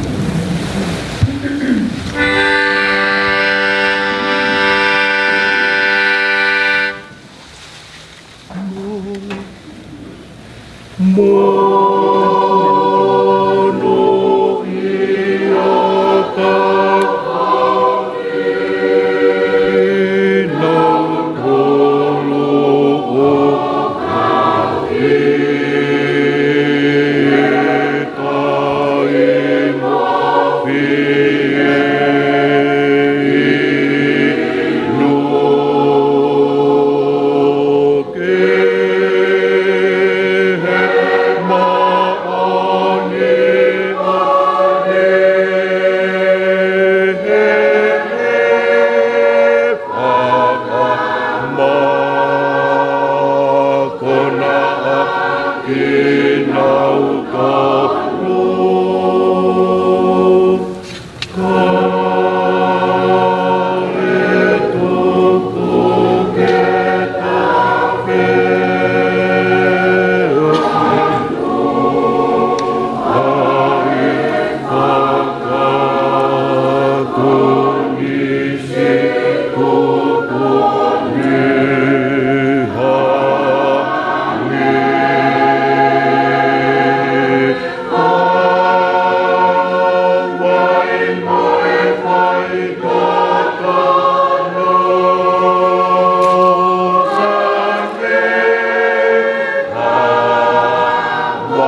Ko le veke upanga e whatapu ka e whakakata te whatongia koe. Kamaro ke whakakapure o e Hillsdale United Methodist Church. Ia whakakau Church Eastcott e poki. Ia whakakapure vai whanua sa se siana tātai na tonga, tau whakakau o se tuat. I he whakakato e whatongia koea o e ahoni. Tātaki koe Niarere koia ai pare pekia o ku tokia mai e fu mawa na na u fu ki na toru e lo mo fu loa ai polo kalama o hange ko na ni polo kalama ke ni ka tokia mai ai mearere i he hoko koia ai fu mawa koia kore ki he kauhiwa pe ku pe e witou ka o kuia be hataha pe whainga maarie ke ne whakakato ha whatongia te a lava peo ka apune agia e taimi ka e whakakato e taritari koia i e lava mai ai mea lere ka koe tua sila koia ko hako kiai whaitoka i e Chapel of the Chimes koe tua sila koe tolua hiwe hiwa ua Mission Boulevard, Union City. Tolua Hiwaua, Mission Boulevard, Union City. So that's the address of the Chapel of the Chimes. Number 32992 Mission Boulevard, Union City. My apology, the host will not be here until 12 o'clock. Our service has ended much earlier than expected, so we will have to remain here until the host arrives at 12. Meanwhile, the widow and the family welcomes an opportunity for someone who would like to share a story or something, or even a choir singing, while we wait for the next 49 minutes until the host arrives. Meantime, I'd like to extend our most sincere thanks to the Reverend Eastcott and also the colleagues who have been able to participate in this very moving and inspiring service this morning. Thank you so much for the prayers, the words, the scriptures, as well as the choir singing. My apology,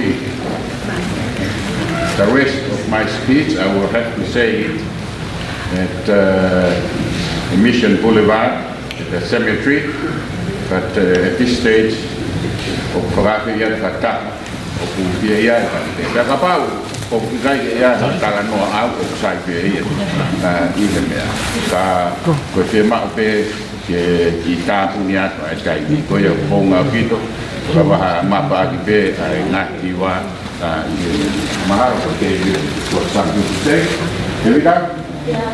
All the Evita are the best people in the world.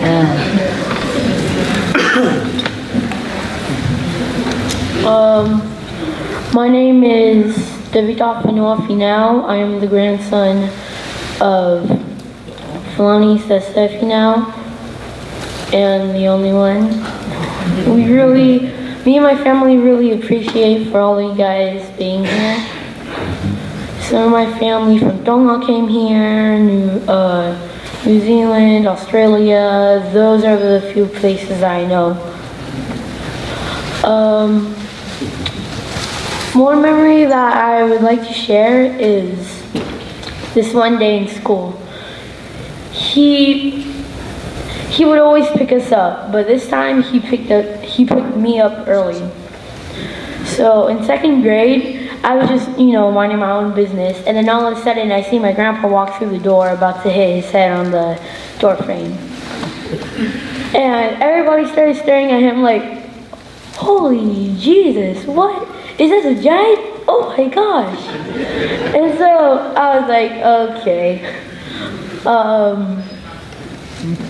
So I went with him, and a few days passed, and another thing happens. We go to get something to eat after school, like always. But then instead of going straight home like we usually do, we get a parking spot, and then he splits up his burger that he got. And he said, "Want to eat this?" I was like, "No, it's fine." He's like, "Shh, no, take it, shh, no." And I was like, "Fine, jeez." And so, I'll just never forget those times when my grandpa would always be like, "Shh, take it, shh, take it now, shh, hey, shh, take it." And every time I cried, I would always run to his room. He was one of the family members I always run to, other than my grandma and my dad. So this one time I got yelled at because I didn't finish some of my homework, and I didn't want to get hunted down by my dad with the belt. He's like, "Get you over here." And then, so what happened is that I ran to the room, covered myself with his blanket, and so, like I said, I ran to the room, covered myself with the blanket, and started crying, trying to cry myself to sleep. And then he came into the room, and so what happened was I moved a little bit, and he was like, "Davida?" I was like, "Whoa." He's like, "Are you okay?" And so I was trying to do it in my most normal voice. I was like, "Yes." And so he's like, come here, what's wrong?" So I explained to him that I was about to get hunted down by my dad with my belt because I didn't finish my homework in time. So he was like, don't worry. You know when one of those family members just say "don't worry" and you have to believe it until the next 5 minutes you get beaten up by the family member that you said that you were going to get beaten up? Yeah, that was him, and that was my dad and my whole family. So yeah.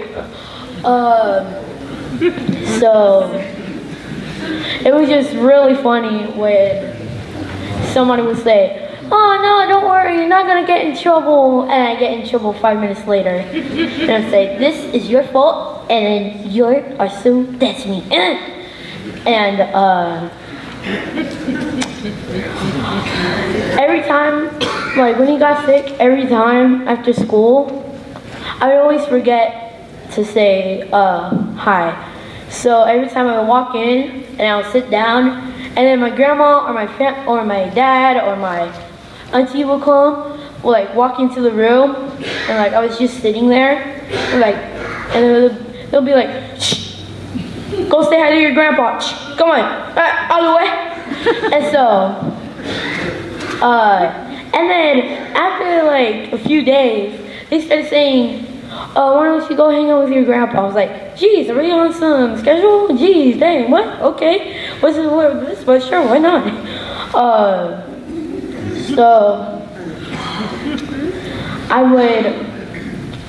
So I would go into his room and then just sit there. And every time I would go into his room, he would either be sleeping or watching TV. And so I knew he couldn't speak. So every time I checked on him or while I was doing my homework and then I went down to hang out with him and totally forgot about the time, I'll say, "You good?" And I'll put a thumbs up. He would say, and so I'll pull me a seat because there are 2 chairs when he got sick. Sit down, just start watching TV, maybe grab some grapes from him because he wouldn't mind. And then he'll say, "You want some cola?" I was like, "What? You want some cola? Do I want some granola bars?" "You want some cola?" I was like, oh, y'all want some soda? Nah, I'm fine. Nah, I'm fine. I know my dad's gonna yell at me. So no, he'll say, nah, get you one. I was like, fine. He grabs me a Sprite can, opens it, and starts drinking it while we're watching an NBA game. I remember those gatherings. Those times when on Tuesday and Monday night, me and him would stay up to 10 and 11 watching WWE. Me jumping on his bed yelling, yes, yes, and having the time of my life. And I'll just never forget those times with you, Papa. And yeah, he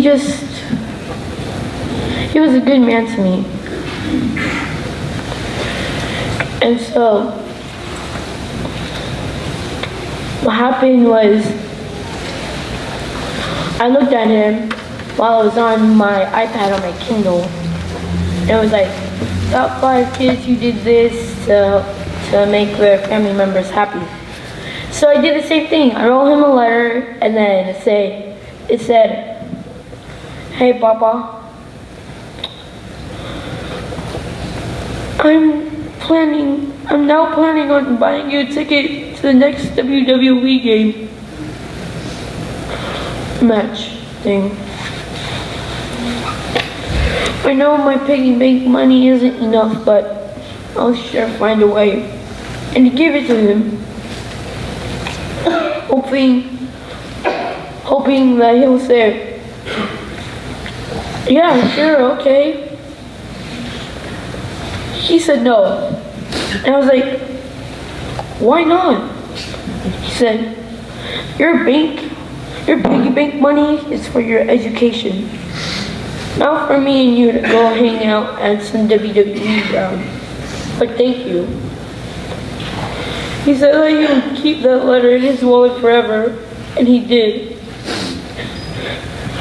So,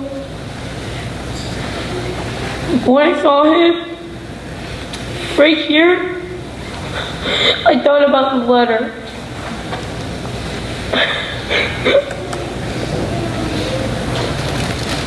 And after he put it in, I kind of forgot about it, and so I don't really know where it is now.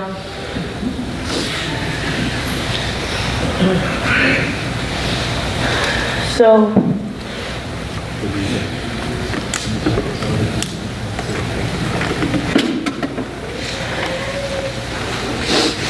just to end it off quickly, I would like to say thank you, and I still get embarrassed by my parents who walk in front of me. Like this one time my mom came and made me embarrassed in front of half of the 3rd, 5th, and 4th. So, yeah. And her answer was, I always want to pick you up, so let's go be me. And one time, this is not my grandpa's, like this doesn't have my grandpa on it, but it has his truck that I said last night. I saw my dad in it, and so he was picking me up late because he thought I got out at 2:55 instead of 2:10. So it was like, and I was with my friend, I was with my pal Ruby, and I was like, is it my dad? My grandpa's truck? What? And so, and then my big sister started crying. It was like, no, it's okay. I mean, yeah, I know it's been a while since we've been in here, but still, it's okay. So, and my dad started yelling at her like, why are you crying? Why are you crying? And then she blurted out, Papa's truck. When he shared that at family night that week,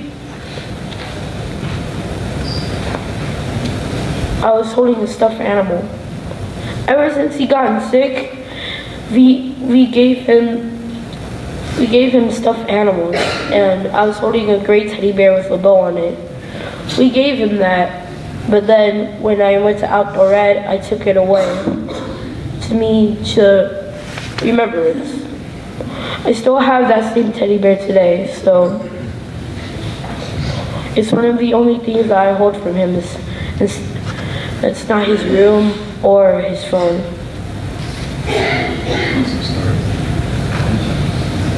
I'd like to say thank you, and that's it.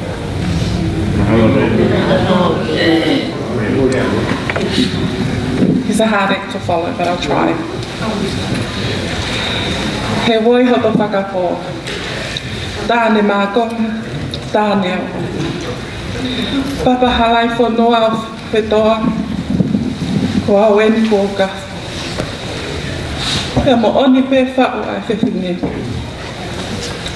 E te tangi kia sihova, aho o eku mamahi. E te tangi kia sihova, he ko eku tamahi. E eiki e toko ni mai, ki hoku loto mo e atama. Holo beho me ata, tau kole ke hufanga he whakatatu.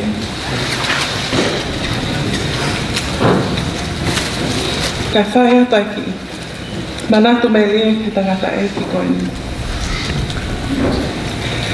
Ko hoku hingoa ko kato o ne kaho, ko e tupu i he tangata eiki ko tapu ki leiloa, Finau.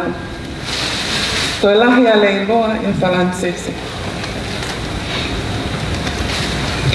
Nai malolo e kukui, o keisi e whae. Pea na e nofo e whae he ne kui, aia koe mo mātu aia a Falanisese. Pea na e mei to upeia mo sese. Taimi opu ahia ai e Falanisese a loto whale o leiloa. Na ane whakakakato ai ngafa o tamai, hoko koe whae ki whanau e toko walo o ko tupu ai. Pe toi hoko koe kui ki ate ki mautolu. Mo whanau ho ngahi toko ua, mo tōnga ane. Pea pehe ki whanau e ngahi whae mo whae tangata. Nā nei loia ngahi whatongia nei hono o mata, nā ane whakakakato ko toa pe, i he fofonga mali mali, mo whakatoa ki lalo mo onu. Nā monu ia, te koloa ia, ai o whiwhine kwa e tangata, se Latu i fua, Finau. Tau pasi pia toi pehepe ki hoku tōnga ane, tō tai, he nai lava anga Falanisese he nā mali loa. Nai mali hoku tōnga ane he tuafi ka hao no, pe nai lava anga ia Falanisese mo hove ki no sila, pe nai toi ki inofo o mahi nai taha. O ku kau eni he taimi whakangalo ngā taa mo oni kia te ki mautolu. Ko taimi nane i no sila ai. Nai hanga pe e hono ulu ngā o tānaki ki mautolu i he aho kotoa pe. Ne i kai whia mawahe ha tahaia me he wheitu o kuno whae. Te maulu taha he whiaf kotoa pe, kai whai e me talatala i whale me whakaloto laku.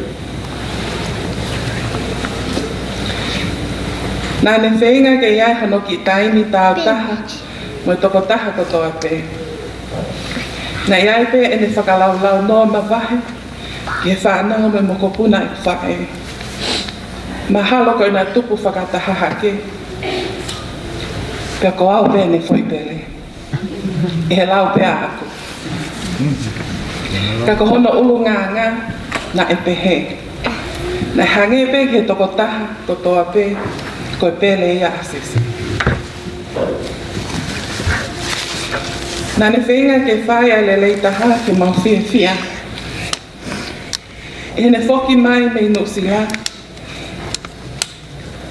Nā ne mao ai loto mo e ofa e taha kotoa pe. Lote te Vita Ma City Junior. Thank you for sharing your grandpa with us. We love you so much. Taha ngahi mea o kai ngalo ia te ki mautolu. Ko e nea konaki o te ki mautolu. Ake ai himi nai lau kia e o veti. Ka nā tau hiwa he aho ni. Ko himi o no tolu, ka ko himi o maho inga ki Falanisese Finau. Tama e ngalo a whe aho ne toa e a wha. Hangi mei mua ai matangi waka. Hangi mei mua ai matangi waka. Nei kai tau wala. Kane whawhana a langi mō hiri atu ki mua. He koe kau matatali te nawa o si whanua. Sila ki vai ka uli ngā holo. Ka ko te tō mai ai mui. Ka ko tō mai ai mui hakau. Oi he whai wholoa, ta koe mate ne pau. Puli ka venga kotoa i kai tau mua e lau. Kane whawhana a langi. O me whiungo fua. He koe kau matatali, te naua o si whanonga. Papa koe a hone. Ko matangia, pe whaia he ka peau. Kai kai ngalo ho ako na. Io te whakamalo kia Sihova, aki hokulo toko toa. Te whakawhetai kia Sihova, ke hoa mo ene whai totono. Te hiwa whakamalo ki wafa o eiki tau potuki. He na ane whakakoloa ki a, ai koi ofi ki hoku mawha. E Sihova te haka e langi kōtau, ki ho hua wha. Ko hai au ke kau i ho lau. Te kau i ho whakakau. Nai hanga ho whawhonga ke kita masiva. Te wha aki atu au, ke ho whata. E Sihova te tōma pe e o whai ho whakamalo ia. Ko e kutangi ko e lau noa pe. Ko whakalau noa pai ki whae. Ko o mea ko toa pe, ko hoku whakakoloa. E Sihova. Whakawhetai e mau koloa. O ke iongo na pe ho leo. Ka ne whawhana a langi.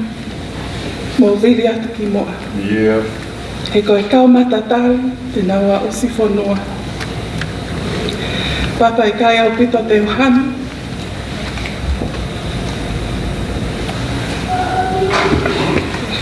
He koki whakawhe au ki he hao. Ko lawa koe he kai ngalo, ho fofo ngā moho o tō o ngā. O whātu whao me he whānau, o i makapuna o tapu ki nei loa. Malo. Malo.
Hello. Có khi hóa của tôi vì nào nó có khi cảm đi mà phải nào thì tôi nó alo peti cho bọn mình là tại vì nào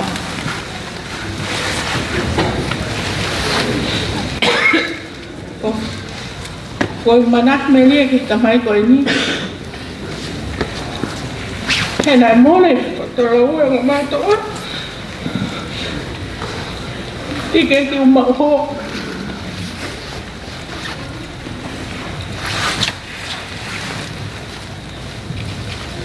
E teo ke mau hoa. Nei e whakahoko e la minia kia ses. Pe whainga maari ea. Pane toi whakahoko. Kia lope tūlua. Ka hika hingoa. Ke tāre whakibena kai ke la mga Falanisese. E o whakautua e New Zealand. Ana e lawa ni tamai ko e ni. Hoko koe tamai. I hek mau family. Pau honga a pitkate au.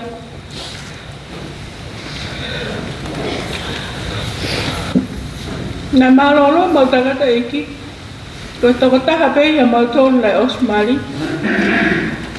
Ana ane ngahi ko vei e hapita. Ai whangamoko puna.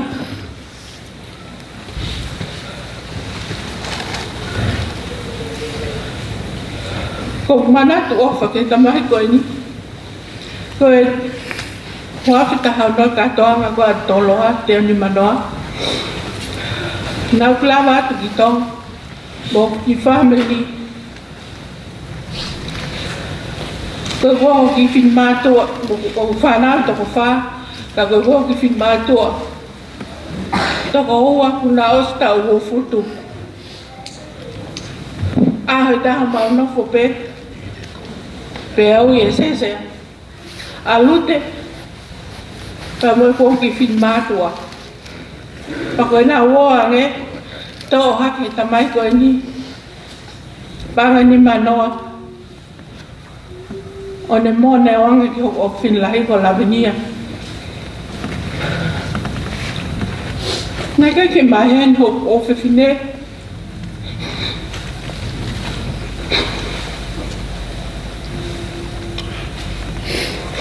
Hai no spoiler ia. Hane kui. Nai mōna nesese ki hauseriti. Kai sio at pe. Pe anga ia. Pe ka hane mea o whima o me wharkoloa. Pe tahe e sese. Mo ia. Pau toki ita atu ki ai pau pihatka. Koe uhinga ta sese.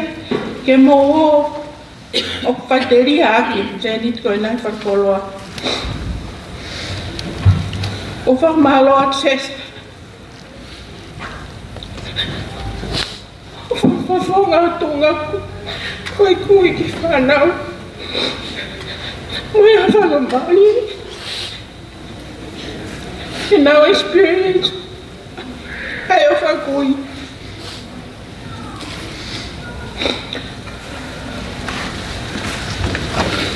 Nau lau mamu o whonga o Whiwhine. He mare a hala tono. Pea os pea wike tahana mau malolo ai hen.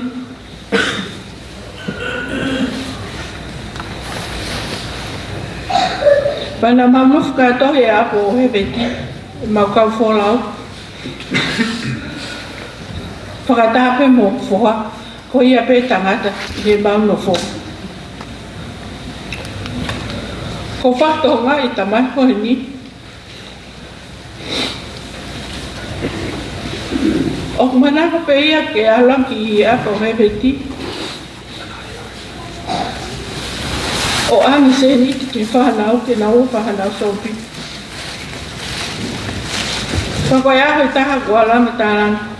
Ko pāu au ia ke oanga moana. He piko ia nofo ia mo tolu hen kakai Whiwhine.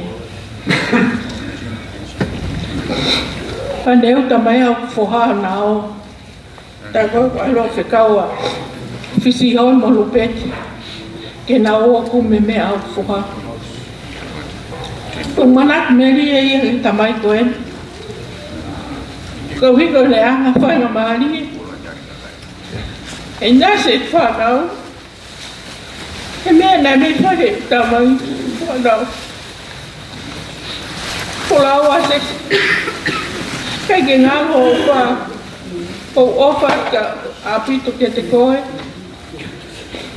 Ko hiwa ngai ofa katona te whai. Na kai ke ai te ilo. More mau tangata eki. Malo.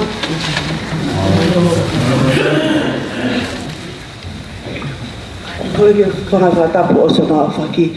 O tuku mai pehe o motu a mini te ua. Ko whahauka tō pingo a ko si ene ena here monga. Tawa si sese ko Mateo whaki te koe. Ko moko puta o tomi. Ai tō mea e opea. Nuku, koe ke wilo i ku mō kai whapalangi. Tō atu. Ko ofala hetu sese, ko tangata ko nina ni lau kau aki. Ai whanau mi whamamo puna tongi. Wa siti ofala hea kia te koe. Ko tui koe winoni hoko mai, koe tau taho sese, he hako te vita Finau. Koe winona kau Moimoi whai ai akosi uke, tōru tauni. Ko ofala hea tu, siene ena here monga. Love you, Uncle Sese. Tua o whātu. Alo, laise. Koe foki i siene ena. Kore weke u. Tamarumaro koe. Tala o whaki ko tau ike ni ai e aho maho ki ngani. Patamu ki o tua maki a maa e whaho ho eiki. Atu wai mua ke u he henga pe au kakau te ria aho mono maho winga. Aho ni whai ai whakanau nau pe whakatua pe rie. Ai koloa fufu. Hena iai, ya kapau na tau toi sio kia ka hau. Na iai, ka tau whawhetai he na iai o mai ki tau tolu. Ke whakatata hai ki tau tolu. E a ngolo e a whakoloa koe. A maui ngai ni pia koe, ko hoku ingoa ko siau si hawiri. Tamau atu i fua, lai taha e whanau a kalabuki. Pea mo fisi hoi. Toki hoko a lupet, iai ulmotua e a whakoloa koe di. Angolo whai ato ai tatau ofa maasani kia te koe. Ofa mai matiwi, ka me hasti re ria. Ka moe whakanau nau, e whakatoa me ria e whanau atu i fua. Ka mono whakamoho puna. Francese mo ulawe i pe e au. E nake mea ke whai a tawa ke mana ke kāngu toka. Se au stoloi tawa pau ente ua uat. A whakausi ma ke whoki mai na ta tala noa pe i tau kare hoko. Ka kere hea mea ka te au. George, i haha au te ukiki ai. Ka whenga mai ke haka noa. Angolo ko au ente. O kakau mai si naua au i wiku mai. O tau uta. I whono alaki. Ke whai hapa ke eka mahau. Watulo watu angolo ko whakapapala hia ka koe whasiti. Mai whanau. Ulmotua. Mai kāinga ofa katoa pe. Mai whamiri hono katoa pe. Tawanga ke hifo mai te. Whanelahi na uni keres, ma uni tāpu aku. Whakoloa ki mautolu. E aho mahau ngani. Rewere vai malanga tawa.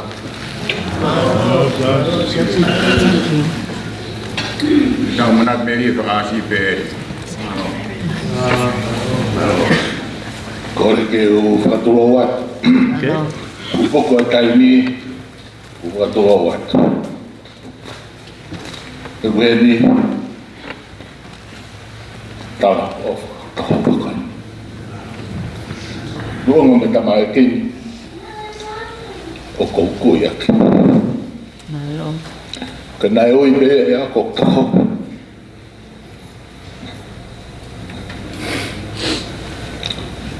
Nai omi e he tata iki. Pea ma moha me whare pe taha. Aulonga pe pilo taha. Ka kaike ma suta e fulai an fuwai. Ka koe mea ko toa pe. na mawawak. Marat meri ke kotan. Angai ko mel mo fat ng wan po kan no be ko. Le mau no fo ka ki fu fola ta. Fli ho ta na tani vai ko la ka. Pene ho ne alu. Nang ke ngalo hala noi. Ek mamata mau be. Ene afe pe ki peito na mau no fo. Ke marak meri ke mata wazi tipo famalo ko ya malere fai ai kavena ko ke fua ko ke tamareke kanela hi manofo tamareke ni fua ke manofo ta la hi ngona ngawa ke na ngawa ke Pauliasi vai nuku pete biko kone pokoknya versi itu kami agak kore kita agak mana biko apa Pauliasi tak maka kami itu kau jadi dari mai ku kaya ni ku bayar freeway oke itu udah deh fasilitasi kita udah deh mu ya tapi kai teman biko tak kekes Tako ko pa ko mahagesi ka ta mai ko pa ba. O be ni tal fe ka me ko ka. Mai no le ba ta. Ya ngai mo ko ka. Tan ko do be mo fe ta lo ke ne ho pe ke to ko ke francês. Ko to ko ka. O au pito na te fano ke fai me pata ka te. Ke elo ne o be ko la he pe ta ya te ko. Ka ko to ko. Whanongo ke rea wheka aku mo i tahi, ai tangatani ke Latu whasapate. Ko manaki mlaki me rea whakui mui, whanongo whakatua e tangatani. Tau lere mai ka whasia ke. Ko bao me ke ni pau tā atu ke. Ko ke whe, whanina mai adressi. Ta mea lere me ke Hillsdale, ta ke whe koe. Whanina mau heni matana whe maki apitanga heni ko hiko whanau. Tau lere mai. Lere mau tau tu pe tangata he. Fai ai pesu ka hangi ka laa whewheka. Ko kai ofa mea ki koe su ka. Aku ko o matu ke tangata ka whiua. So mai sa no kafu. O tala muke sasa. O whatu koe. So tala muke te talotu mo koe sapate. Ika ki walu ke maulotu. Pau sapate ma maulotu honi ke kufua hui e whalotu. Ko kuma me ria te tone. Falanisese Finau. Wo fala he te ko. Ko ko mo mo ria. Te mo dol ko do mo fa do ko. O ko fi ko fa mo ria te mo dol hange ko ia. Me fai ese su Christ. Me ko losi. Ai na ni tau tapa ke tamai te tamai. Ke fa mo ria na to ki na ilo ai na fa. Loka ba wa tolu be sto. Aku yang tahu ni, ni hafian aku tahu nak pergi ke tekoi. Kokol family mula. Okey, kau ni faham tak mau ni. Hang family mula yang tu kau kaya alfe mari. Kau yang lo kau kan ha. Kau tengah-tengah tengah boleh. Kau faham yang penting motor. Tapi tak malu kita maafkan mari. Tu apa? Malu.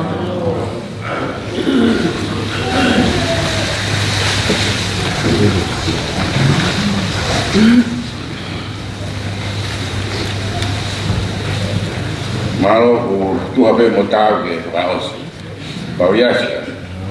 Na manat me die ke po lava mai access di Amerikani. Po tua ya teknaltor ka ya ne raos. I want an apology. We were not waiting for the hearse. We were waiting for the police, but they arrived a few minutes before 12. So I would like to thank you so much for your patience and understanding, and also very accommodating for what we asked. Pamalo kamuto ko fai nat merie, tau pokot mua, fononga Union City. Vai tocar para pagar ai Korea ka nau toro. Nau ngau e ki heni ke nau katak mai.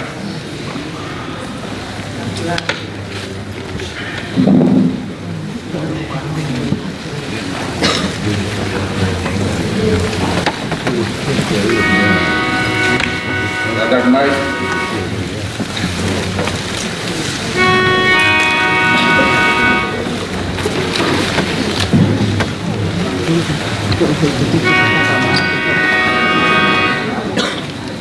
Was this in your bag, Mom? No, that is.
Oi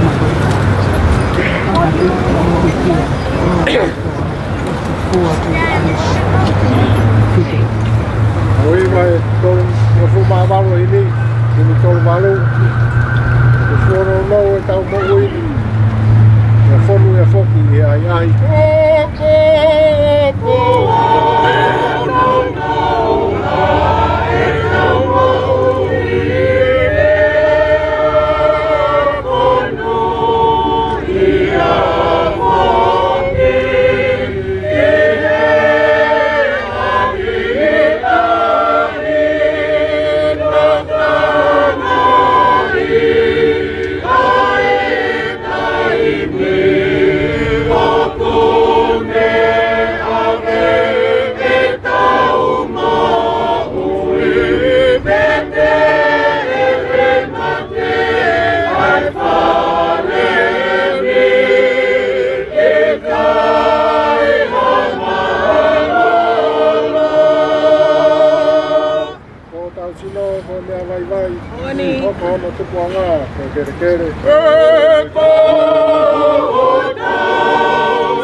tangata mo tau tangata.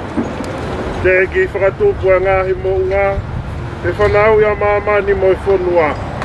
Io, talu mei mua lau i kuonga, koe o tuape ai a Fiona. O kuke whakafoki ki he fu e tangata mea vai vai, pe ake pehe hako o ātama foki mai. E koe tau e a whei ho makai o kuhange, koe ane afi ene osi, pea fo i wasi he pouri. O ke awe ki nau tolu hange hawai wha. O ku hange ha mohe ho nau kotoa.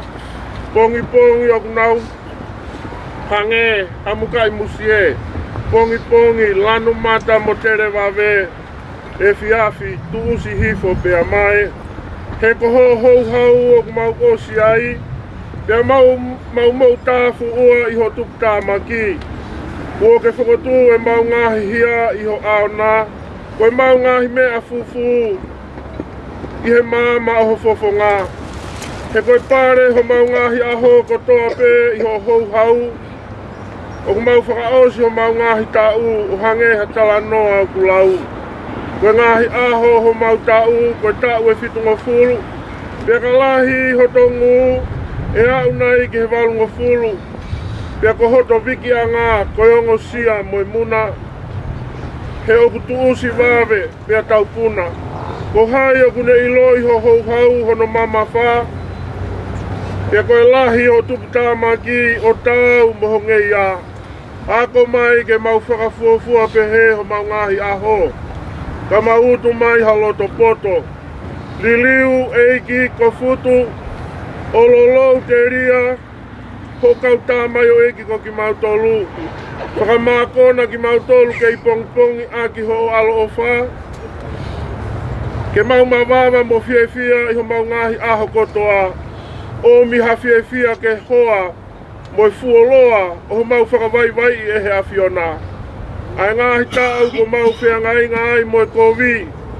Ke haho ngā we i ho kau tāmai o eiki. Pea ki he nau whanau ho langilangi. Io, ke ia teki nau tolu a whakaafu ofa o eiki ko mau o tua. Pea ai ke tu mau ia teki mau tolu. Ai ngā ue a ho mau ni mā. Io, koe ngā ue a ho mau ni mā. Ke whakotu u mau ia. Emeni. Koe tohi, kohe leti, kahe tolu, resi tulu aki ki he, resi valu. Koe mea kotoa oku ai hano taimi, lea mo hono aho, kotofa ki he whenga kotoa pē i he lalo langi. Koe aho he whanaui, moi aho ke pekia. Koe aho te ke tō, moi aho ke taaki ai mea kua tō. Koe aho ke tā matei, moi aho ke whai to'o ke mo ui. Koe aho ke holoki, moi aho ke langa. Koe aho ke tangi, moi aho ke kata. Koe aho ke te ngihia, moi aho ke mee. Koe aho ke laku maka, moi aho ke tuwhi maka. Koe aho ke wha o fua, moi aho ke whaka eki hei me he wha o fua. Koe aho ke kumi, moi aho ke tuku ke mole. Koe aho ke tauhi, moi aho ke liaki. Koe aho ke nhai, moi aho ke tui tui. Koe aho ke silongo, moi aho ke lea. Koe aho ke ofa, moi aho ke tehia. Koe aho oe tau, moi aho oe melino.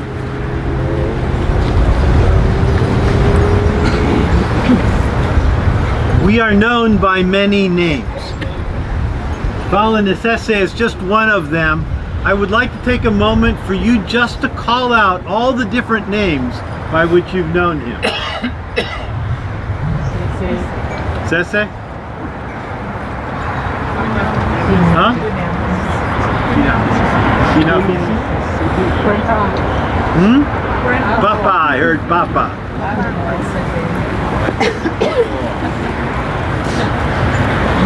Big guy. Big guy. Right. Dad. Grandpa. Sunday school teacher. Sunday school teacher.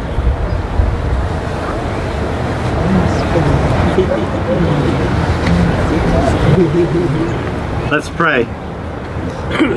And now, with fear and trembling at the mystery of life and death, we commend Sese, a child of God, known by all of these names, into God's care.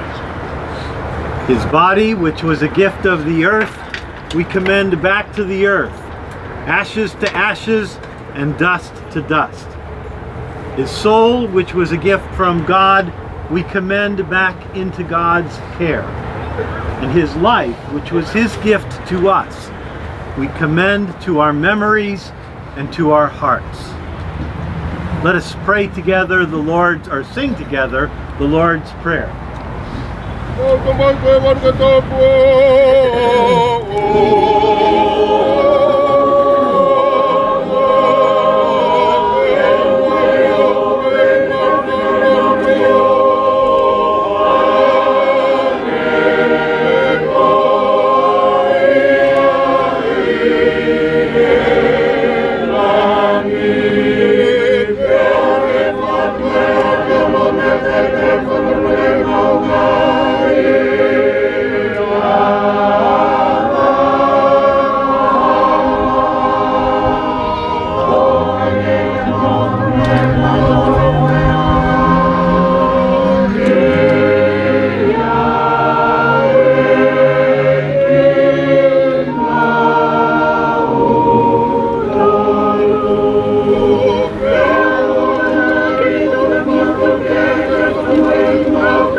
Se tau e ki ko sisu klaisi. O whae tua ke tamai. Ka ngoi wheo he lau maari e maani o ni. Ke e tau tolu koto ai au na hiri. Kai whai pio tangata. Amen. Amen.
Good? Okay, that's good.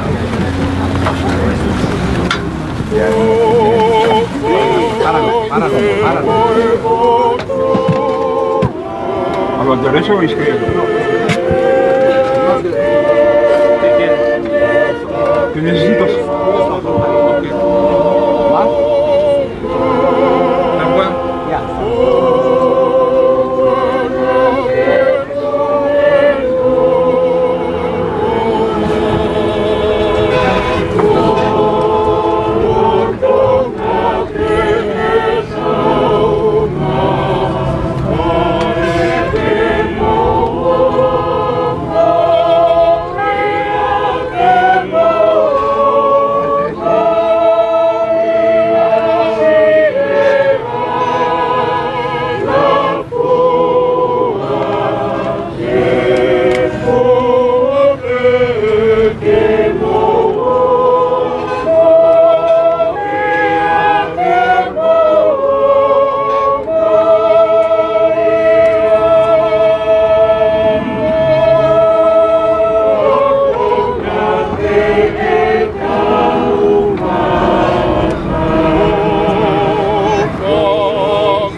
Stuff right there, yeah, right there.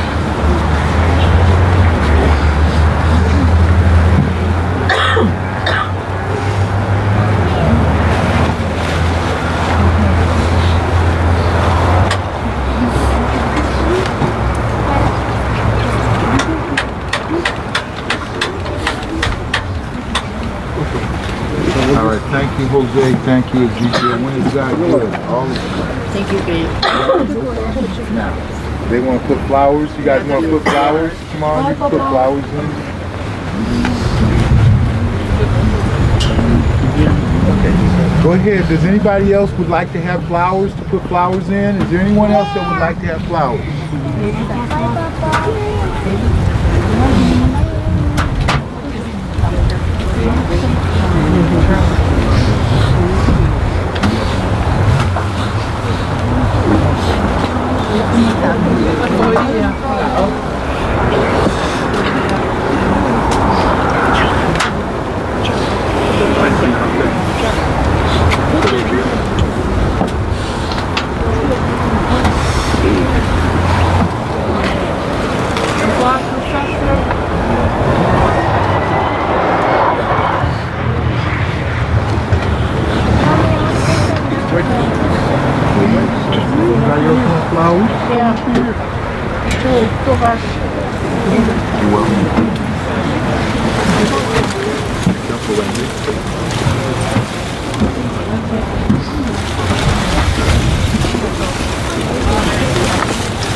I don't want to do it. Anna.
Nama Koiwa, Moka, Matapule.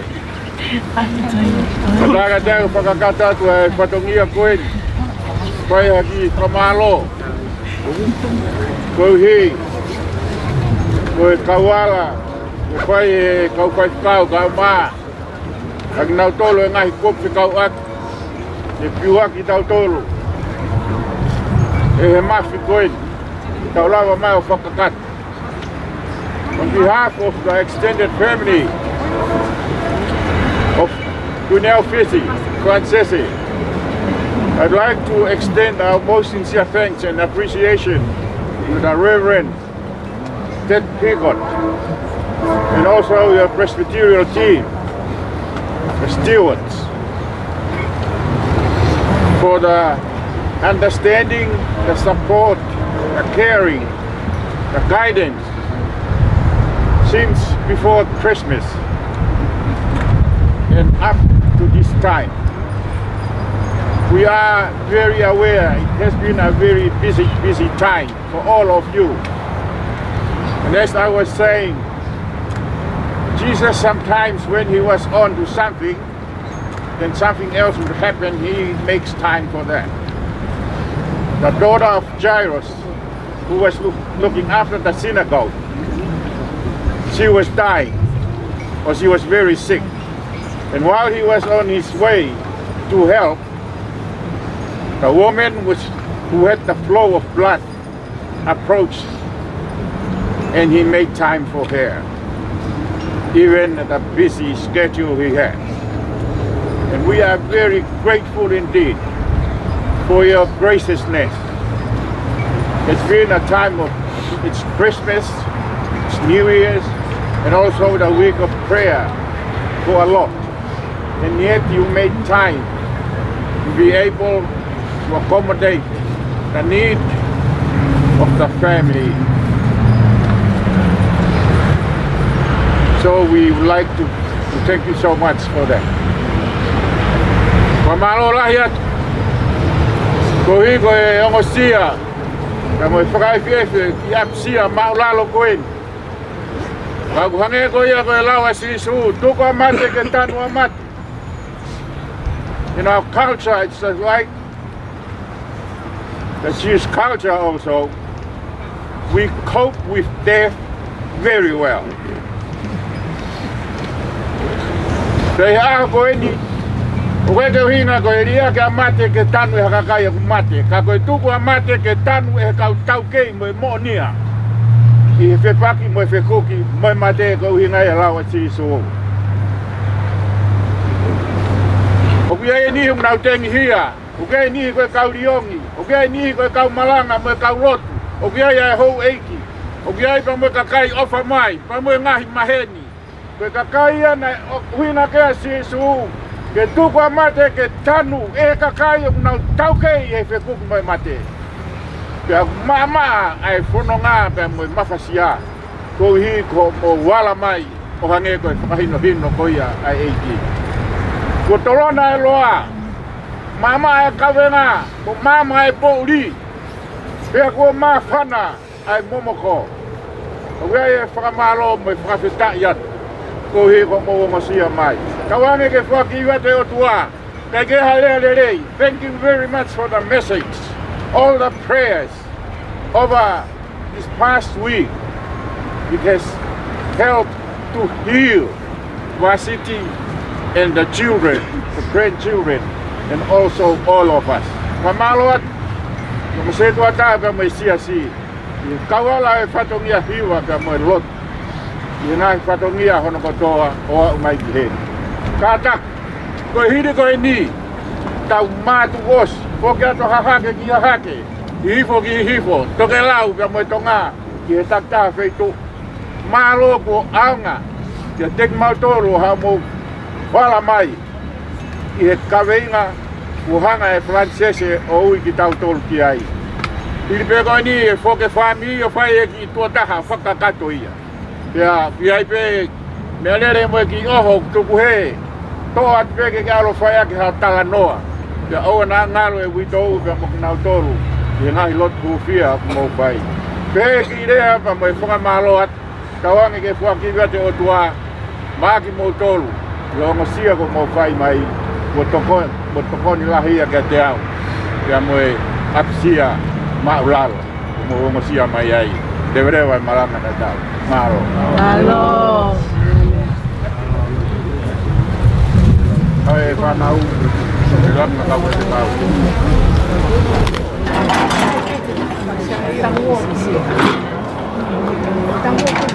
Ko en ara. It has a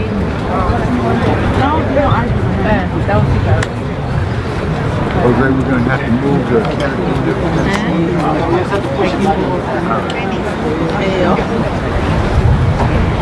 Watch it go.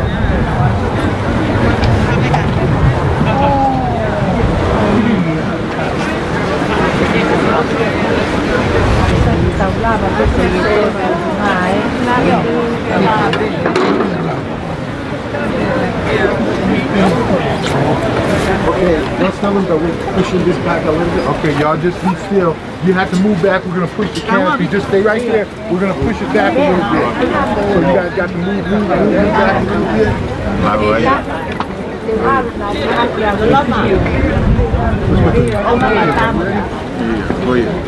okay?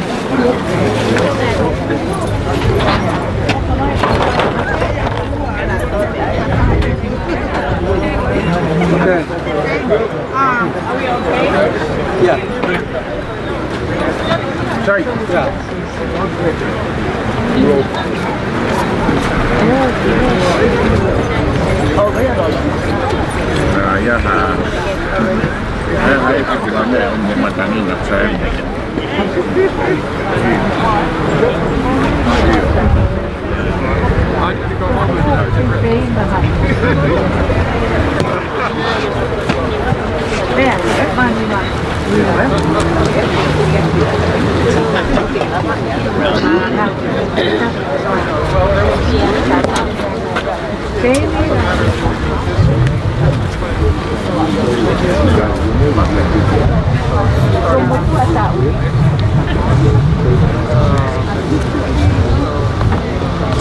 That's with the girls. Yeah, he's coming right now.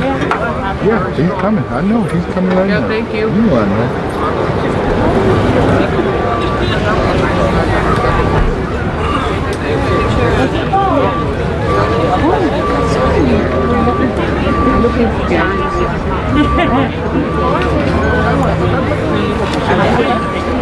No, what's the kids? Paula, yeah, I just came.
That's it. One more door. Okay, we'll see you. Malo. Thank you. Yeah, okay then. Paula. Bye.